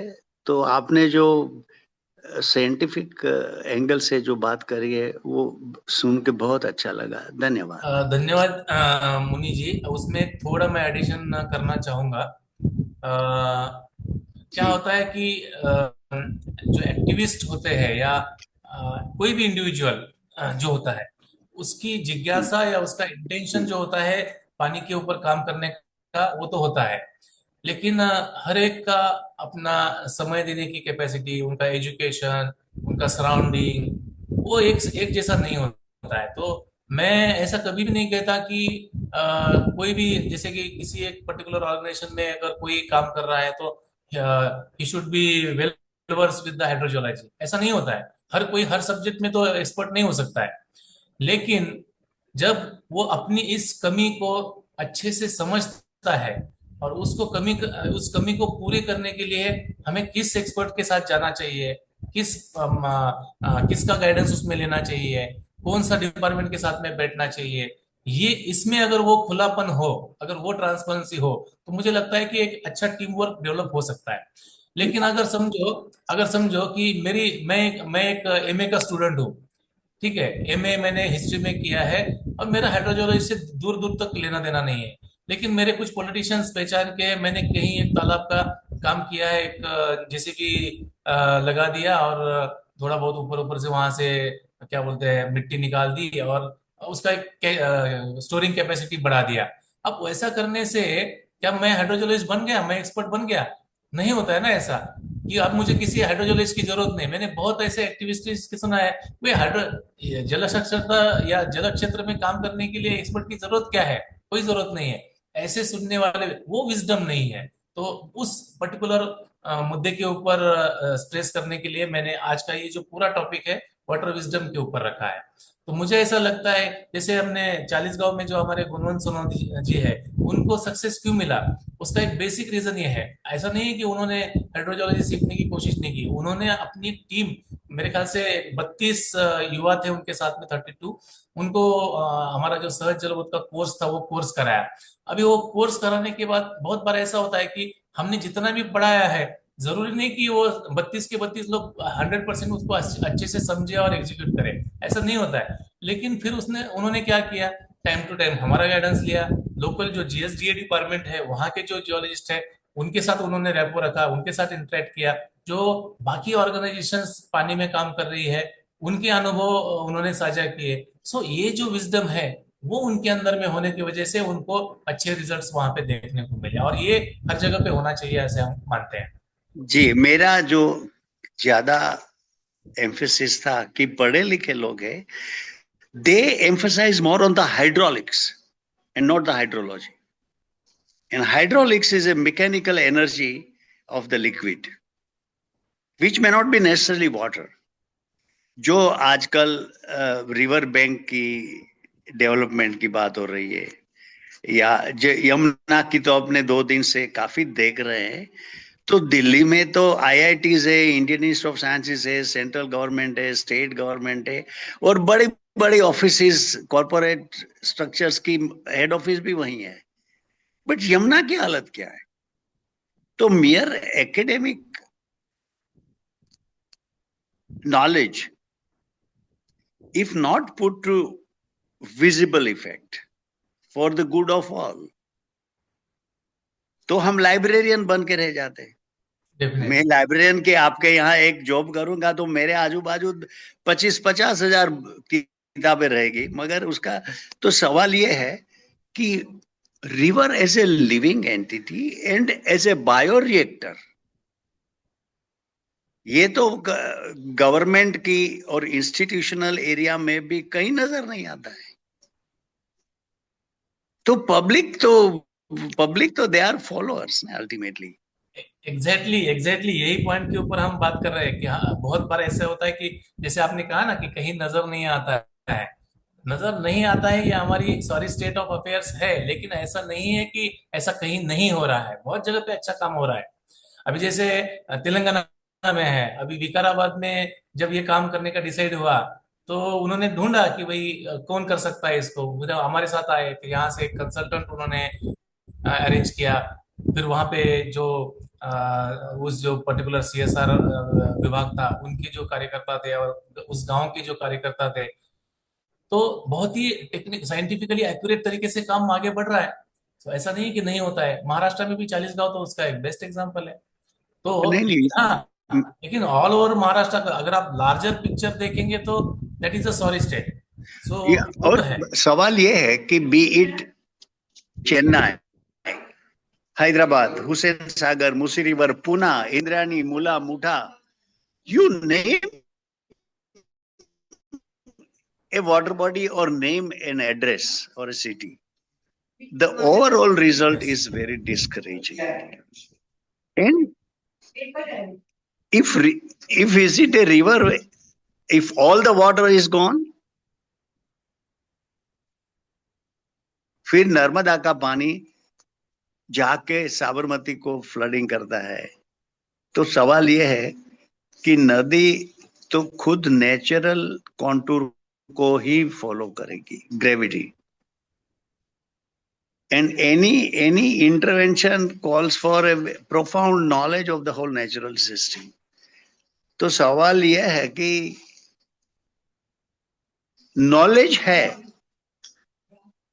Result visible नहीं है उस प्रमाण में। प्रयत्न जरूर है, मैं ये नहीं कहता। I have some of the friends who have really lost their sleep over issues like this, but पता नहीं, समझ में नहीं आता है कि are we literate enough. Thank you sir, thank you. Vishal ji कोई और बात करना चाहता है? हाँ सर, हम सभी को मौका देंगे।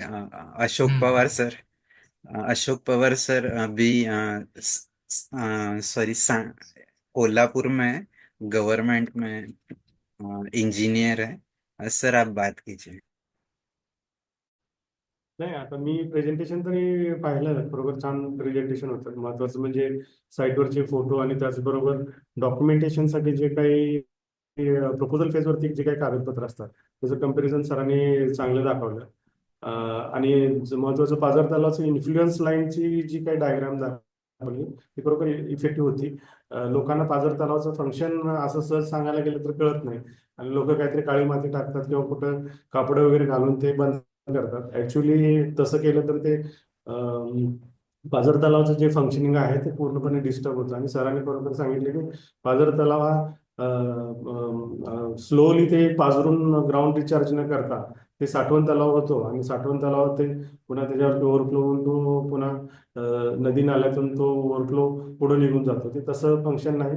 हे खरोखर खूप चांगल्या पद्धतीनं साहेबांनी दाखवून दिले या ठिकाणी. अशाच पद्धतीने सामान्य शेतकऱ्यांच्या किंवा सर्वसामान्य जनतेसमोर हे थोडंसं दाखवलं पाहिजे की पाझर तलाव हा अशा पद्धतीनं काम करतो. आणि महत्वाचं त्याच्यामध्ये जे काय पाझर तलावाचा इन्फ्लुएन्स डायग्राम जो होता त्याचं प्रभाव क्षेत्र होतं ते किती मोठं होतं. अन्यथा ते जर पाणी ओढ्यातनं वाहून गेलं असतं तर ओढ्याच्या इकडचं तिकडचं अगदी नगण्य क्षेत्र ते भिजलं असतं. परंतु प्रभाव क्षेत्र जर बघितलं तर त्याच्यापेक्षा ते खूप मोठं असतं आणि ते पाझर तलाव जसा बनवलेला आहे ज्या कारणासाठी बनवलेला आहे त्याच पद्धतीने तो चालला पाहिजे आणि तसंच त्याचं फंक्शनिंग व्हायला दिलं पाहिजे. फक्त आता पाझर तलावाचं फंक्शन तसंच राहावं असं वाटत तर फक्त जर गाळ साठत असेल तर तो गाळ फक्त किंवा गाळाचा जो काय थर आहे तो ज्या त्या वेळेला जर समजा उन्हाळ्यामध्ये पाझर तलाव जर कोरडा जर झाला तर तो गाळाचा थर काढून घेऊन पुन्हा पाझराची प्रक्रिया पुन्हा हे करणे पुनर्स्थापित करणे ही एक गोष्ट स्थानिकांनी करावीत असं एक थोडंसं नमूद केले तर खरोखरच चांगलं झालं सर. चांगले मुद्दे होते. मी थोडंसं उशिरा जॉईन झालो परंतु आणि मध्ये थोडंसं कनेक्शनचा पण थोडासा आवाजाचा हे होता डिस्टर्बन्स होता परंतु काही हरकत नाही सर. चांगलं झालं प्रेझेंटेशन आपलं. धन्यवाद सर. धन्यवाद. Thank you Ashok Pawar sir. आणि शैलेंद्र पटेल सर.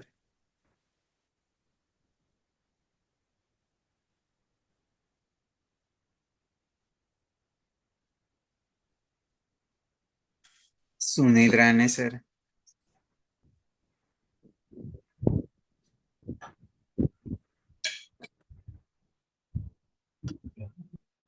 सर्वांना नमस्कार. आज जे व्हीसी मध्ये माहिती दिली तर त्याच्यामध्ये उपेंद्र धोंडे सरांनी जे जिओ हायड्रोलॉजीच्या बाबतीत माहिती दिली ती ॲज ए इंजिनियर म्हणून देखील आम्हाला एवढी तंतोतंत माहिती म्हणजे सेवानिवृत्त झाल्यानंतर देखील मला या गोष्टी नव्याने माहीत पडल्या.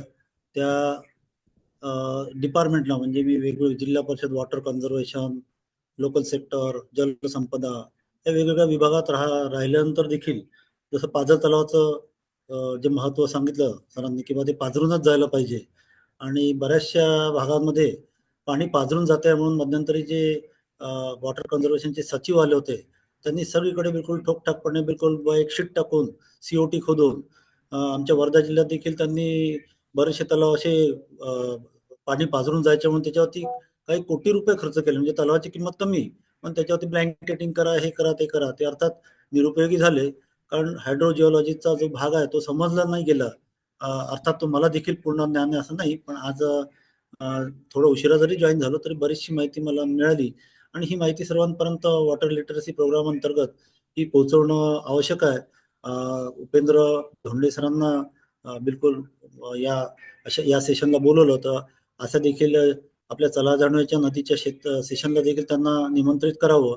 तिथे देखील या प्रकारच्या माहितीची फार आवश्यकता आहे कारण चला जाणव्या नदीच्या अंतर्गत आपण जे नदी नाले खोलीकरणच्या बाबतीमध्ये सतत आता उठसूट आपण निघालो आहे. जलयुक्त शिवारमध्ये तर आता जो अशोक पवार सरांनी काल शेअर केला होता 23चा आणि 24चा त्याच्यामध्ये तर आता ठोक बिलकुल खोदा आणि बाहेर टाका असा जो प्रकार चालू आहे जो बऱ्याच वेळा अनफ्रुटफुल असतो कारण बऱ्याच वेळा हेच नाही बघितलं जात किंवा बँकवरती ती एवढी मोठी माती एवढं मोठं वजन सहन करण्याची शक्यता आहे की नाही आहे.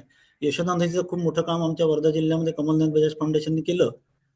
साधारणतः 400 किलोमीटर लांबीचं ओढे नाले गेल्या 2-3 वर्षात पण त्याचे इतके रिव्हर्स इफेक्ट आले.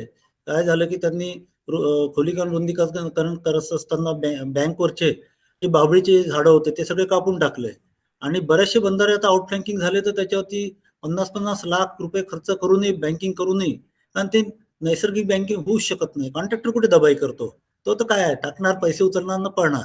आम्ही बऱ्याच प्रकारे त्याच्या मागे लागलो, परंतु नंतर असं लक्षात आलं की कोणी अकाउंटेबिलिटी घ्यायला तयार नाही. परंतु आपण जे याच्यात माहिती दिली की बा प्रत्येक गोष्टीचं हायड्रोजिओलॉजिकल मॅपिंग करून आणि त्याचा अभ्यास करूनच काम करायला पाहिजे, ही जागरूकता, जाणीव सर्व नदीच्या आणि नाल्याच्या आणि इव्हन आता जे आपण जलयुक्त शिवारमध्ये जे विविध कामं घेतोय त्याच्यात माहिती व्हावी. धन्यवाद. धन्यवाद सुनीलजी. ह्याच्यामध्ये एक छोटासा पॉइंट मी ऍड करू इच्छितो. तुम्ही विषय काढल्यामुळे मला तो सुचला. ऍक्च्युली मी आधीच बोलणार होतो, राहून गेला होता. विषय असा आहे की बरेचदा असं होतं की जेव्हा एखाद्या शासकीय स्कीमचं एक्झिक्युशन होत असतं आणि त्याच्यामध्ये शासकीय अधिकाऱ्यांचा काही रोल असतो. बराच वेळेस असं, आता इथे मला वाटतं अशोक पवारजी तर शासकीय अधिकारी आहेत असं त्यांनी म्हटलंय. तर बरेचदा असं होतं की शासकीय जी काही काम करण्याची जी पद्धत असते त्या पद्धतीमध्ये शासकीय अधिकारी हा अनेक नियमांनी आणि वरिष्ठांच्या आदेशांनी आणि या सगळ्यांनी बांधलेला असतो. आणि मग होतं काय की अनेक वेळेस असं असतं की त्या शासकीय अधिकाऱ्याला अमुक गोष्ट चुकीची आहे किंवा ह्याचा चुकीचा परिणाम होऊ शकतो हे लक्षात येऊन सुद्धा तो तितक्या प्रखरतेने तो मांडू शकत नाही. अर्थात आपल्याला म्हणजे तात्विकदृष्ट्या जर म्हणायचं तर आपण म्हणू शकतो की नाही, त्यानं मांडलं पाहिजे, चुकीला चूक म्हटलं पाहिजे, अमुक तमुक. पण ते प्रॅक्टिकली तसं होत नसतं काय, असं आहे. आणि मग ही जबाबदारी कुणी घेतली पाहिजे? तर मला असं वाटतं की जर एखाद्या सरकारी अधिकाऱ्याला ही जाणीव असली पाहिजे, असं जर कुणी अपेक्षा करत असेल तर बिईंग अ सिटीजन म्हणून सुद्धा लोकांची तो विषय अभ्यासून तो मुद्दा मांडण्याची. आता समजा एक उदाहरण सांगतो, आरएफडीचं उदाहरण सांगतो. आरएफडीला वरून आदेश आलेत की भाई आपल्याला तर ते इम्प्लिमेंट करायचंच आहे, काय का असे ना, ते शासनाचं धोरणच आहे, ठीक आहे. त्यामुळे सरकारी ना तुम्हाला ते काय. आणि मग अशा वेळेस तुम्ही ज्या एनजीओजला चर्चा करायला बोलत आहे किंवा तर त्या एनजीओजनी जर त्यातले निगेटिव्ह पॉईंट कन्व्हिन्सिंगली जर समोर मांडले तर हा सरकारी अधिकारी ते कमीत कमी पुढे तरी पास करू शकतो ना, की म्हणू तो शकतो की हा ऍग्री विथ दिस म्हणून काय. परंतु म्हणतात ना की सगळं युद्ध शासकीय कर्मचाऱ्यांनाच करायचं असं तर पॉसिबल होत नाही ना. हे this is a team work. म्हणून मी नेहमी ब्रिज हा शब्द वापरतो की एनजीओ असतील, ऍक्टिव्हिस्ट असतील, सरकारी अधिकारी असतील, पॉलिटिशियन्स असतील, हे मधले मधले जे ब्रिज आहेत ना, हे गॅप फिलअप झाले पाहिजे.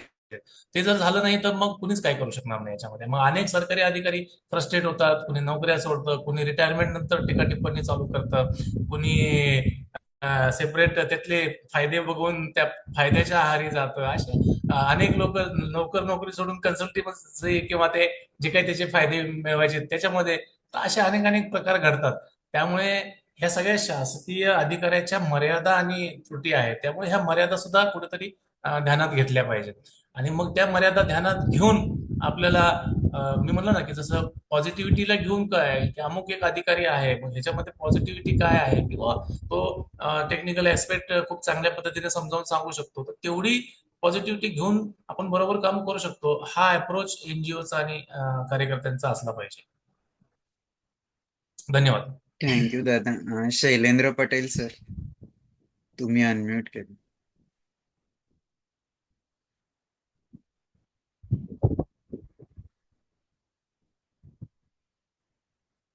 मला वाटतं ते नाही येतं. नेक्स्ट घ्या. राणे सर, तुम्हाला काही बोलायचं? मिलिंदजी. हा, मी उपेंद्र सरांच्याच एक विवेचनावरती मला एक आठवलं की चला जाऊन या नदीतल्या अंतर्गत आपण वर्ध्यामध्ये 3 पायलट प्रोजेक्ट घेतले होते.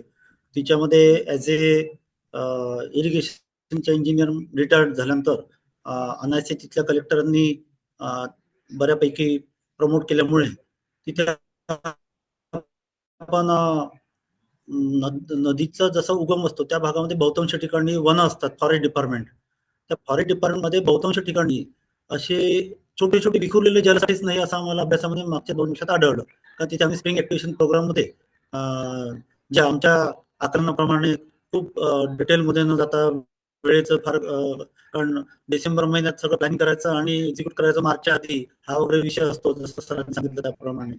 तर ते केलं, परंतु मला विचारायचं की आम्ही एक मॉडेल लॉन्च केलं ते क्रिसेंट बॉन्डचं. क्रिसेंट पॉइंट म्हणजे साधारणतः आपल्या एका हेक्टरमध्ये आमच्या भागामध्ये 1000 मिलीमीटर किंवा 1 मीटर हाईटचा रेनफॉल होतो. तर वन क्षेत्रातलं सगळंच्या सगळं पाणी येतं, काही जलाशयात तिथे साठतं आणि बाकीचं वाहून जातं. माझी म्हणजे वन विभागासोबत बऱ्यापैकी काम केल्यामुळे त्यांना अशी विनंती होती की आपण 50 250 एकरच्या आतमध्ये कॅचमेंट एरिया जागोजागी आपल्याला जिथे सुटेबल जागा असतील तिथे आपल्याला क्रिसेंट पॉइंट घेतल्यास एक कायमस्वरूपी तिथे छोटे छोटे जलाशय, ते मातीचे बंधारे नाही. कारण मातीच्या बंधाऱ्याच्या बाबतीत अतिशय वाईट अनुभव आम्हाला गटविलेला आला होता. तिथे डोरा आपला आणि बाकी आता रानतोड या भागामध्ये वन विभाग शासनाच्या सांगण्यावर 15 वर्षाच्या आधी मोठ्या प्रमाणात वन आपले तलाव किंवा मातीचे बांध घेतले होते. 29 पैकी 23 बांध पूर्णच्या पूर्ण पहिल्याच पावसाळ्यात वाहून गेले. त्याची मोठी इन्क्वायरी लागली होती. सगळा विषय झाला. नंतर वन विभागांनी त्याच्यात हात घालायचं सोडलं, कारण त्याच्यात बरेच लोक सफर झाले. त्यावेळेस मी तिथे लोकल सेक्टरला म्हणजे जलसंधारण त्याच्यात होतो आणि त्या भागात अंधारी टायगर प्रोजेक्टमध्येच माझे रेस्टोरेशनचे काम असल्यामुळे माझा तो अभ्यास म्हणजे ते पाहण्यात आलं. मला सरांना हे विचारायचं आहे की बा अशा प्रकारचे क्रिसेंट पॉइंट घेण्यासाठी देखील आपण जिओहायड्रोलॉजिकल सगळा अभ्यास हवा किंवा नाही, कारण खूप छोट्या 10 हेक्टर पासून ते मॅक्सिमम 250 हेक्टर कॅचमेंट एरिया म्हणतो मी. कॅपॅसिटी आपण फक्त 10 सहस्त्र घनमीटर ते 20 सहस्त्र घनमीटर अशी लिमिटेड करतो आहे. आणि अशा आम्हाला काही सुटेबल साईट मिळाल्या तर आम्ही तिच्या डीजीपी सर्वे करून तसा प्रस्ताव पाईपलाईन मध्ये आहे. सध्या इम्प्लिमेंट झाला नाही, नवीन कलेक्टर आल्यामुळे अजून त्यांना कन्व्हिन्स करायचं आहे. पण अशी त्यासाठी केल्यामुळे काय होणार आहे, मी डिस्ट्रिक्ट विजिलन्स ऑफिसर गेलो होतो काही कालावधी महसूलमध्ये. त्यामुळे माझा पूर्ण वन क्षेत्रामध्ये मी त्यांची जेव्हा प्लांटेशन वगैरे तपासायचो तेव्हा मला लक्षात आलं की सर्वायवल फार फार फार कमीच होतं, 10%च्या वरती नव्हतं. आता ती आधी गोष्ट आहे, पण मला असं लक्षात आलं की एवढ्या मोठ्या सगळ्या जंगल डोंगर दऱ्यांमध्ये पाण्याची उपलब्ध नसेल, तिथे ह्युमिडिटी नसेल, तिथे ह्युमस नसेल, डिग्रेडेड लँड्स असेल, तर तिथे असे जर छोटे छोट्या व्हॅलीमध्ये छोट्या छोट्या ओघळामध्ये 10 हेक्टर असे पॉइंट घेतले तर ते सक्सेसफुल राहतील का? अद्यापर्यंत हा पायलट प्रोजेक्ट सुरू केलेला नाहीये. हा पायलट प्रोजेक्ट म्हणून आम्ही सबमिट केलेला आहे. मुनगंटीवार साहेबांनी देखील मला इरी नदीसाठी त्यांनी मागील वर्षी सांगितलं होतं की आपण इरी रिव्हर सँच्युरी महाराष्ट्रामध्ये एक अशी प्रकारची करूया. डीसीओपी तिथले खूप हे होते. पण तुमचं काय मत त्याच्याबद्दल? मला तुमचं एक एक्सपर्ट मत जाणून घ्यायचं. कदाचित ते मोठं आहे, पण ठीक आहे, नंतर आपल्याला पुन्हा चर्चा करता येईल. नाही, कसं आहे, तुम्ही जो मुद्दा सांगितला ना, आम्ही सहज जलबोध अभियानामध्ये ऑलरेडी या विषयावर काम करतोय आणि इव्हन तुम्हाला त्याच्या सक्सेसफुल साईट सुद्धा आम्ही सांगू शकतो. ऍक्च्युली आम्ही फक्त त्याला आता मी मगाशी सांगितलं ना तसं प्रत्येकाचे काम करण्याची पद्धती, त्याचं एन्व्हायरमेंट वगैरे वेगळं असतं. तसं आम्ही त्याला एक नाव दिलंय, त्याला आम्ही भैरव कुंड म्हणतो. भैरव कुंड ही काय संकल्पना आहे? भैरव कुंडामध्ये आपण काय करतो की साधारणतः 1000 हेक्टरचा परिसराचा आपण सर्वे करतो. ज्याला मी मार्फोमेट्री अनालिसिस म्हणतो. ठीक आहे. त्या वॉटरशेडचा जो डेम डेटा बद्दल तुम्ही ऐकलं असेल. डेम डेटा म्हणजे एलिव्हेशन डेटा असतो, आजकाल तो उपलब्ध असतो. तो डेम डेटा घेऊन आपण त्याचा स्लोप मॅप बनवतो. पर्सेंट स्लोप राईज म्हणजे एका ठिकाणावरून दुसऱ्या ठिकाणी स्लोप जो राईज झालेला आहे, किती डिस्टन्स मध्ये किती पर्सेंट राईज झालेला आहे, असा तो पर्सेंट स्लोप राईजचा मॅप एक बनवतो आपण. आणि या मार्फोमेट्रिक अनालिसिसच्या आधारे आणि त्याला आपण जोड देतो वेल इन्व्हेंटरीची. वेल इन्व्हेंटरी केल्यामुळे काय होतं की आपल्याला साधारणतः एलिव्हेशनचा आणि जे रॉक फॉर्मेशन्स आहे ह्याचा टॅली करता येतं. अगदी संपूर्ण सपाट जर प्रदेश असेल तर भाग वेगळा, परंतु जो एलिव्हेटेड अंडलेटिंग स्वरूपाचा भाग असतो तिथे आपल्याला वेल इन्व्हेंटरीची पण गरज पडते. म्हणजे सपाट परिसर असेल तर ओनली मार्फोमेट्रिक अनालिसिस पण सफिशियंट असू शकतं, पण बाकीच्या ठिकाणी तुम्हाला वेल इन्व्हेंटरीची गरज पडते. पण आम्ही काय करतो की आम्ही त्याच्यामध्ये खूप चांगला उपक्रम आहे. हे कसं सायंटिफिक गोष्ट आहे, हा विषय जाणणाऱ्याला ते अधिक चांगलं कळू शकतं. म्हणून आम्ही असं केलेलं की जे MSc पास आउट मुलं आहेत, बऱ्याच वेळेस काय होतं अकॅडमिक मधनं अजून नोकरी मिळालेली नसते, पण जे प्रत्यक्ष फील्डवर ती काम चाललेलं आहे त्याचा ना अनुभव असतो ना काही कसं करायचं माहिती नसतं. आम्ही त्यांच्यासाठी खास सेशन आयोजित करतो. त्याच्यामध्ये आम्ही निसर्ग बेट, जल आराखडा, भैरवकुंड आणि तलाव अशा आम्ही काही आणि त्रिस्तरीय पुनर्भरण अशा आम्ही 4-5 बिंदूंवरती काम करतो आणि हे प्रत्यक्ष कसं वर्कआउट करायचं ह्याचं ट्रेनिंग देतो. म्हणजे मग काय होतं की एक तर त्याचे 2 फायदे होतात की ते ज्या संस्थेसोबत आहेत तर त्यांना ते एक मॉनिटरी बेनिफिट पण होतो त्यांना की त्यांचा एक रोज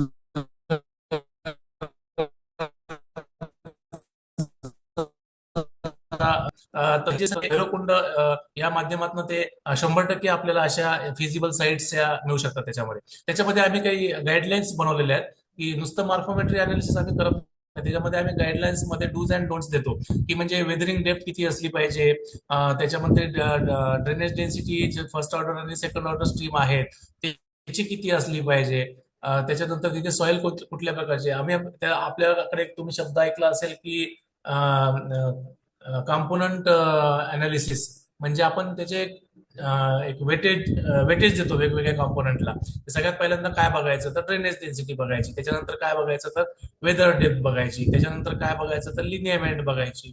आता लिनियमेंटला बऱ्याच वेळेस असं लोक समजतात की लिनियमेंट म्हणजे काहीतरी एक सरळ प्रकार, पण तसं नाहीये. लिनियमेंट म्हणजे फक्त सरळ प्रकार नसतो, तर लिनियमेंट हा एक पॅटर्न असतो. तर तो आपल्याला मॉर्फोमेट्रिक अनालिसिस मध्ये असा काही पॅटर्न आढळतो का की सडनली स्ट्रीम तुमची टर्न झालेली आहे, सडनली डेन्सिटी तुमची कमी झालेली आहे, सडनली डेन्सिटी वाढलेली आहे, सडनली वेदरिंग डेप्थ मध्ये कमी जास्त झालेलं आहे.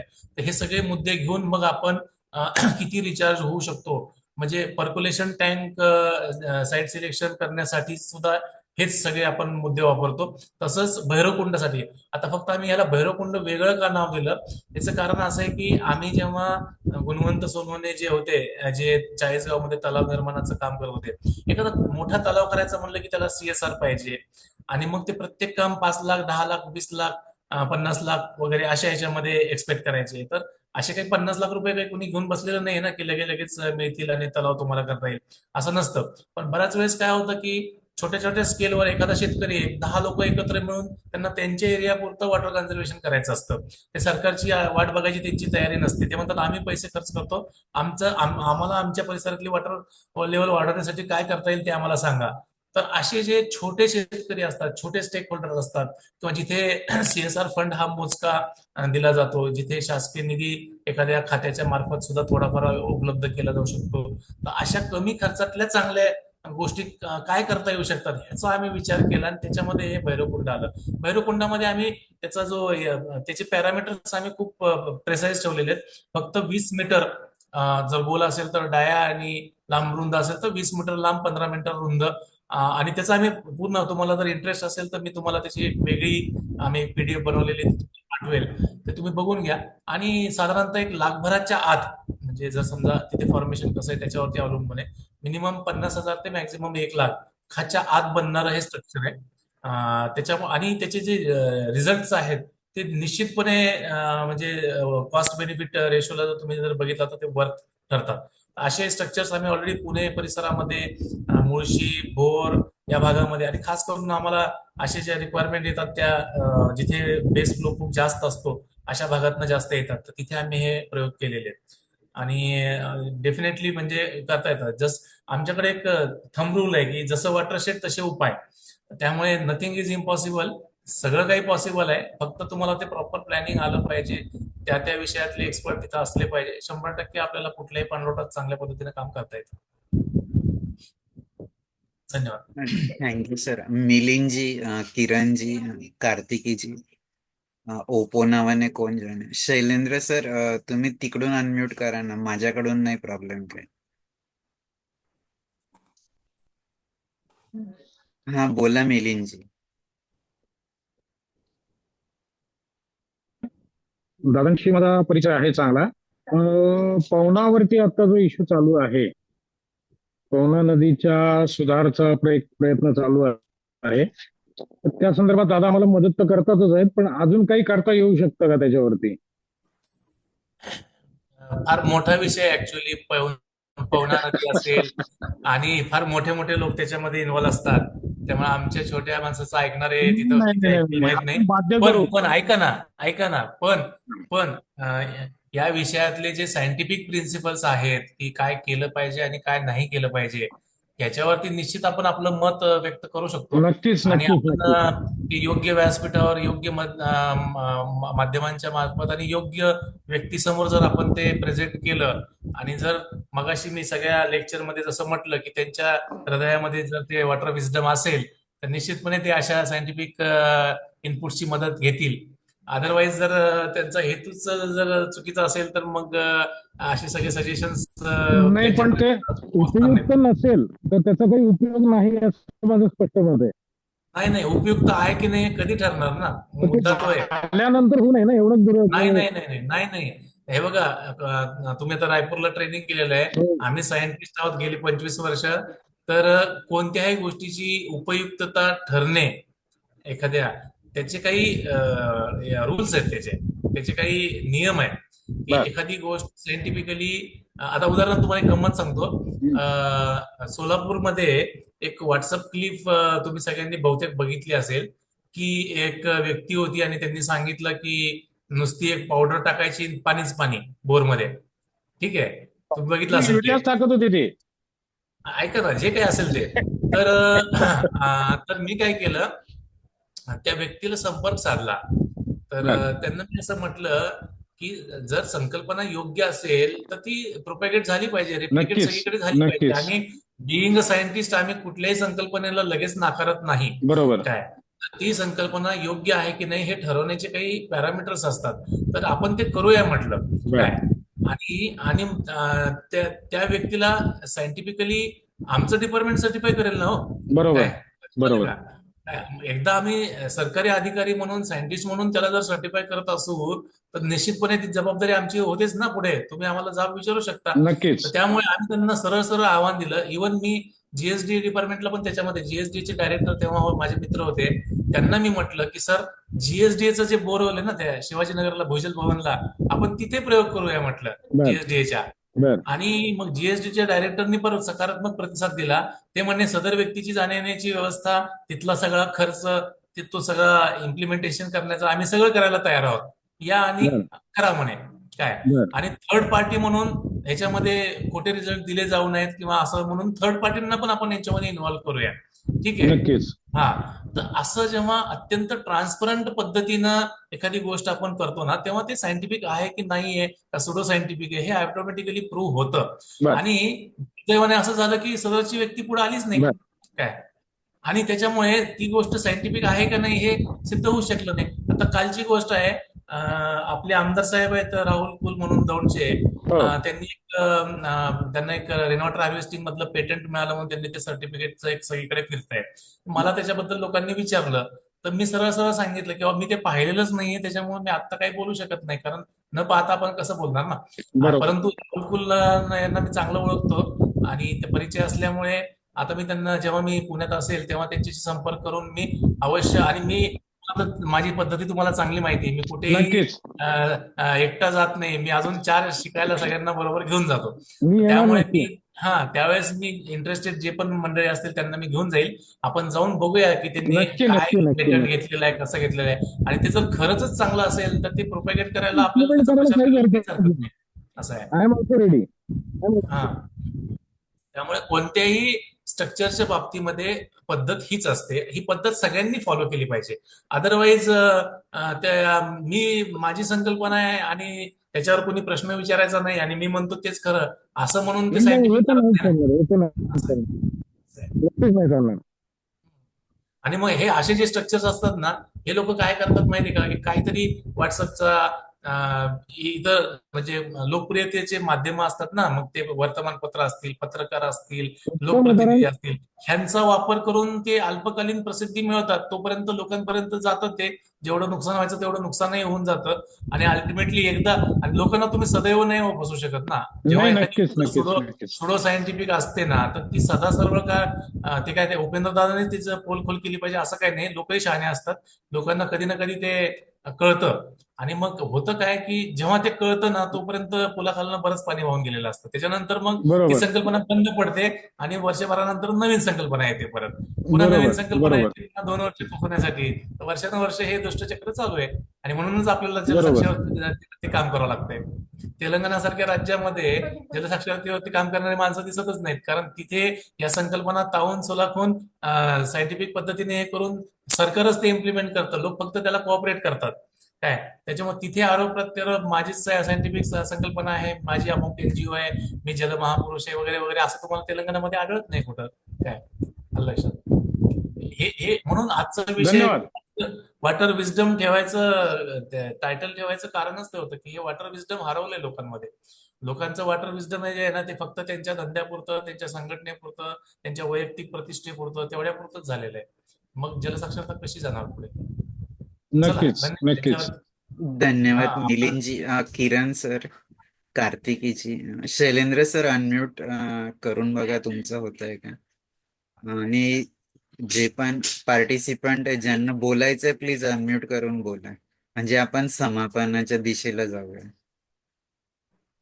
किरणजी, कार्तिकीजी, सतीश पोद्दार, ओपो नावाने कोण जॉईन आहे?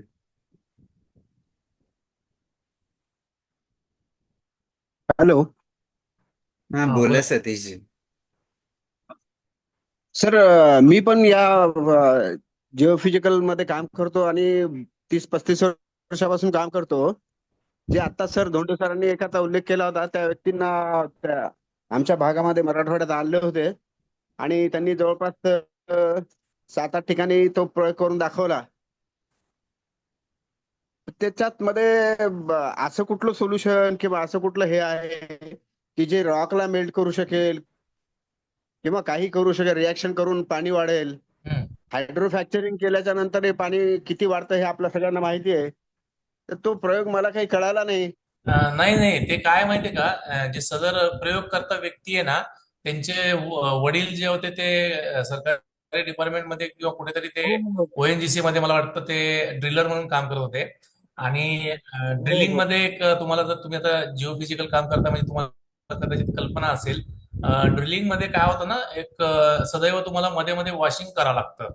ठीक हो आहे. हो हो म्हणजे जेव्हा कमी पाणी लागतं किंवा चिखल तयार होतो, तो चिखल कम्प्रेसरच्या हवेमुळे घट्ट चिटकून बसतो फ्रॅक्चर्सला.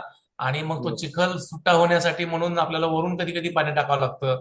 कधी कधी नुसतं पाणी टाकून पण भागत नाही. अशा वेळेस काही असे सोल्युशन्स टाकायला लागतात की जे त्या चिखलातले जे कॉन्स्टिट्युएंट असते त्याला विरघळवेल. तर हम्म. असे त्याचे प्लेंटी ऑफ काही ऍसिड्स आहेत त्याच्यामध्ये, असे खूप सारे काही पावडर्स आहेत.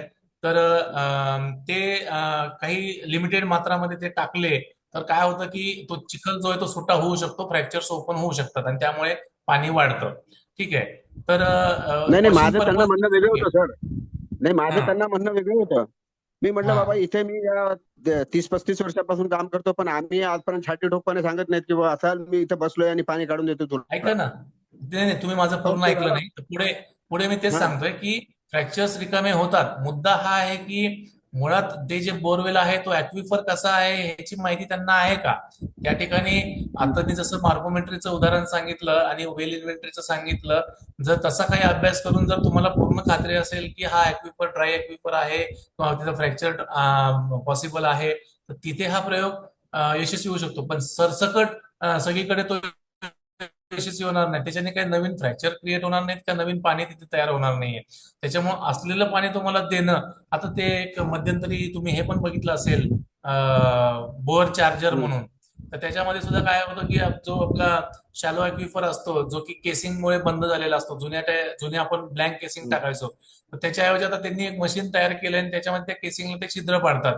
आणि जर शॅलो ॲक्विफर मध्ये जर पाणी असेल तर त्या छिद्रातनं ते पाणी येतं किंवा पावसाळ्यानंतर ते पाणी मिळू शकतं, म्हणून ते पाणी वाढलेलं दिसतं. निश्चितपणे ह्या ह्या गोष्टीमध्ये सायन्स बेस आहे, परंतु त्याचे खूप अतार्किक स्वरूपाचे फायदे सांगितले जातात. कारण तो त्यांचा व्यवसाय असतो. व्यवसाय असल्यामुळं आणि मग सामान्य लोक त्याला बळी पडतात की असं सरसकट त्याचा खूप जास्त फायदा होतो असं काही नाहीये.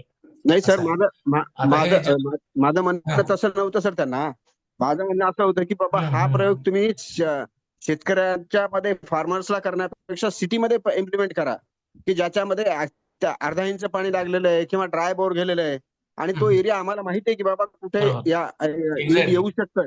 हो हो. तर त्या बरोबर आहे. ठिकाणी जर तुम्ही त्या एक्झॅक्टली. ठिकाणी मी जर तेच म्हणतोय, सिटी किंवा ग्रामीण असं हा भेद करत नाहीये.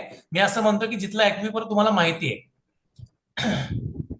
जर एखादा, नाही नाही आता नाही बघा, ग्रामीण वगैरे मला ते नाही बऱ्याच वेळेस काय मला ते नाही होतं, म्हणायचं मला. बऱ्याच वेळेस एखादा ऍक्विफर तुम्हाला माहित असतं, आजूबाजूच्या बोरवेलला पाणी असतं, पण आपलं पर्टिक्युलर बोरवेल जे असतं ना त्याच्यामध्ये जुनं झाल्यामुळे किंवा चिखल साठून राहिल्यामुळे फ्रॅक्चर्स हे झालेले असतात, चोक झालेले असतात.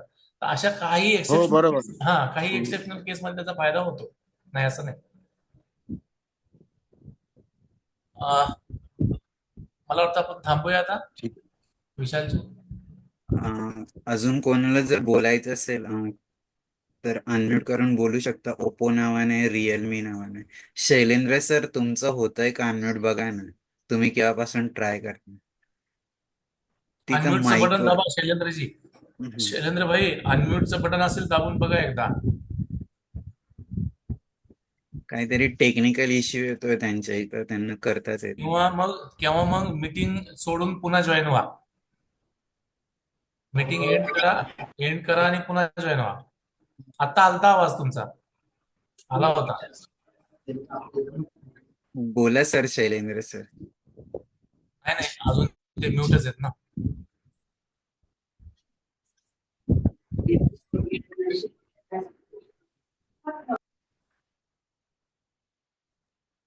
चला जाऊ द्या. नाही शैलेंद्रजी, येत आहे. आम्ही ओप्पो. रेग्युलर बोलत असतो शैलेंद्रजी, आम्ही येस. नंतर बोलूया. ठीक आहे, ठीक चला. आहे. सर, खूप छान. आज तुमचं जे मार्गदर्शन हे, तुम्हाला त्यासाठीच वेळ मागितला की तुमचं जे नॉलेज आहे आणि ज्या पद्धतीने शिकवता. मी स्वतः जलबोधचा विद्यार्थी आहे आणि तुमचे जेवढे पण PDF आहे, ऑडिओ क्लिप्स, हे सगळ्या ऐकल्या आणि जेव्हा पण गरज पडते मी मध्ये मध्ये त्याचं मदत घेत असतो. आणि सर, पूर्ण टीम कडून तुमचे पुनश्च एकदा ऋण व्यक्त करतो की तुम्ही वेळ दिला तुमचा खूप महत्वाचा. आणि हे जे नॉलेज आहे हे सगळ्यांपर्यंत पोहोचवण्यासाठी मदत होते. आमचा तापी नदी को जाने याचा उद्देशच आहे वेबिनारचा. जसं तुम्ही सांगितलं की आयडेंटिफिकेशन ऑफ पीपल्स, नंतर गॅदरिंग ऑफ पीपल्स, आणि दुसरं की त्यांचं एकमेकांशी सहकार्याने हे काम करत पुढे कसं, आणि अभ्यास हा पण खूप महत्वाचा आहे. तर त्यासाठी आम्ही प्रयत्न करत असतो.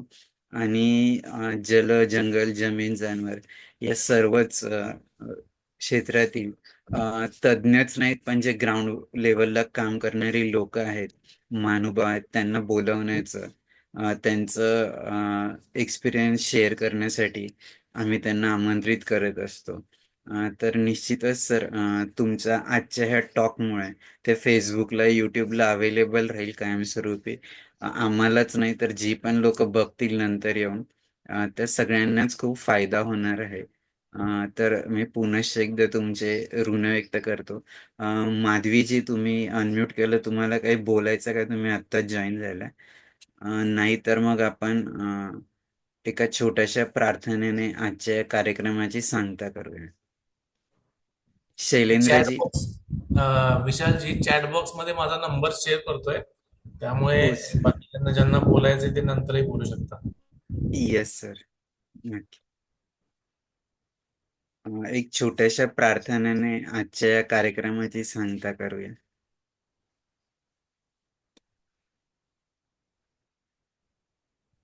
सर्वे भवन्तु सुखिनः, सर्वे सन्तु निरामया, सर्वे भद्राणि पश्यन्तु, मा कश्चित् दुःखभाग् भवेत्.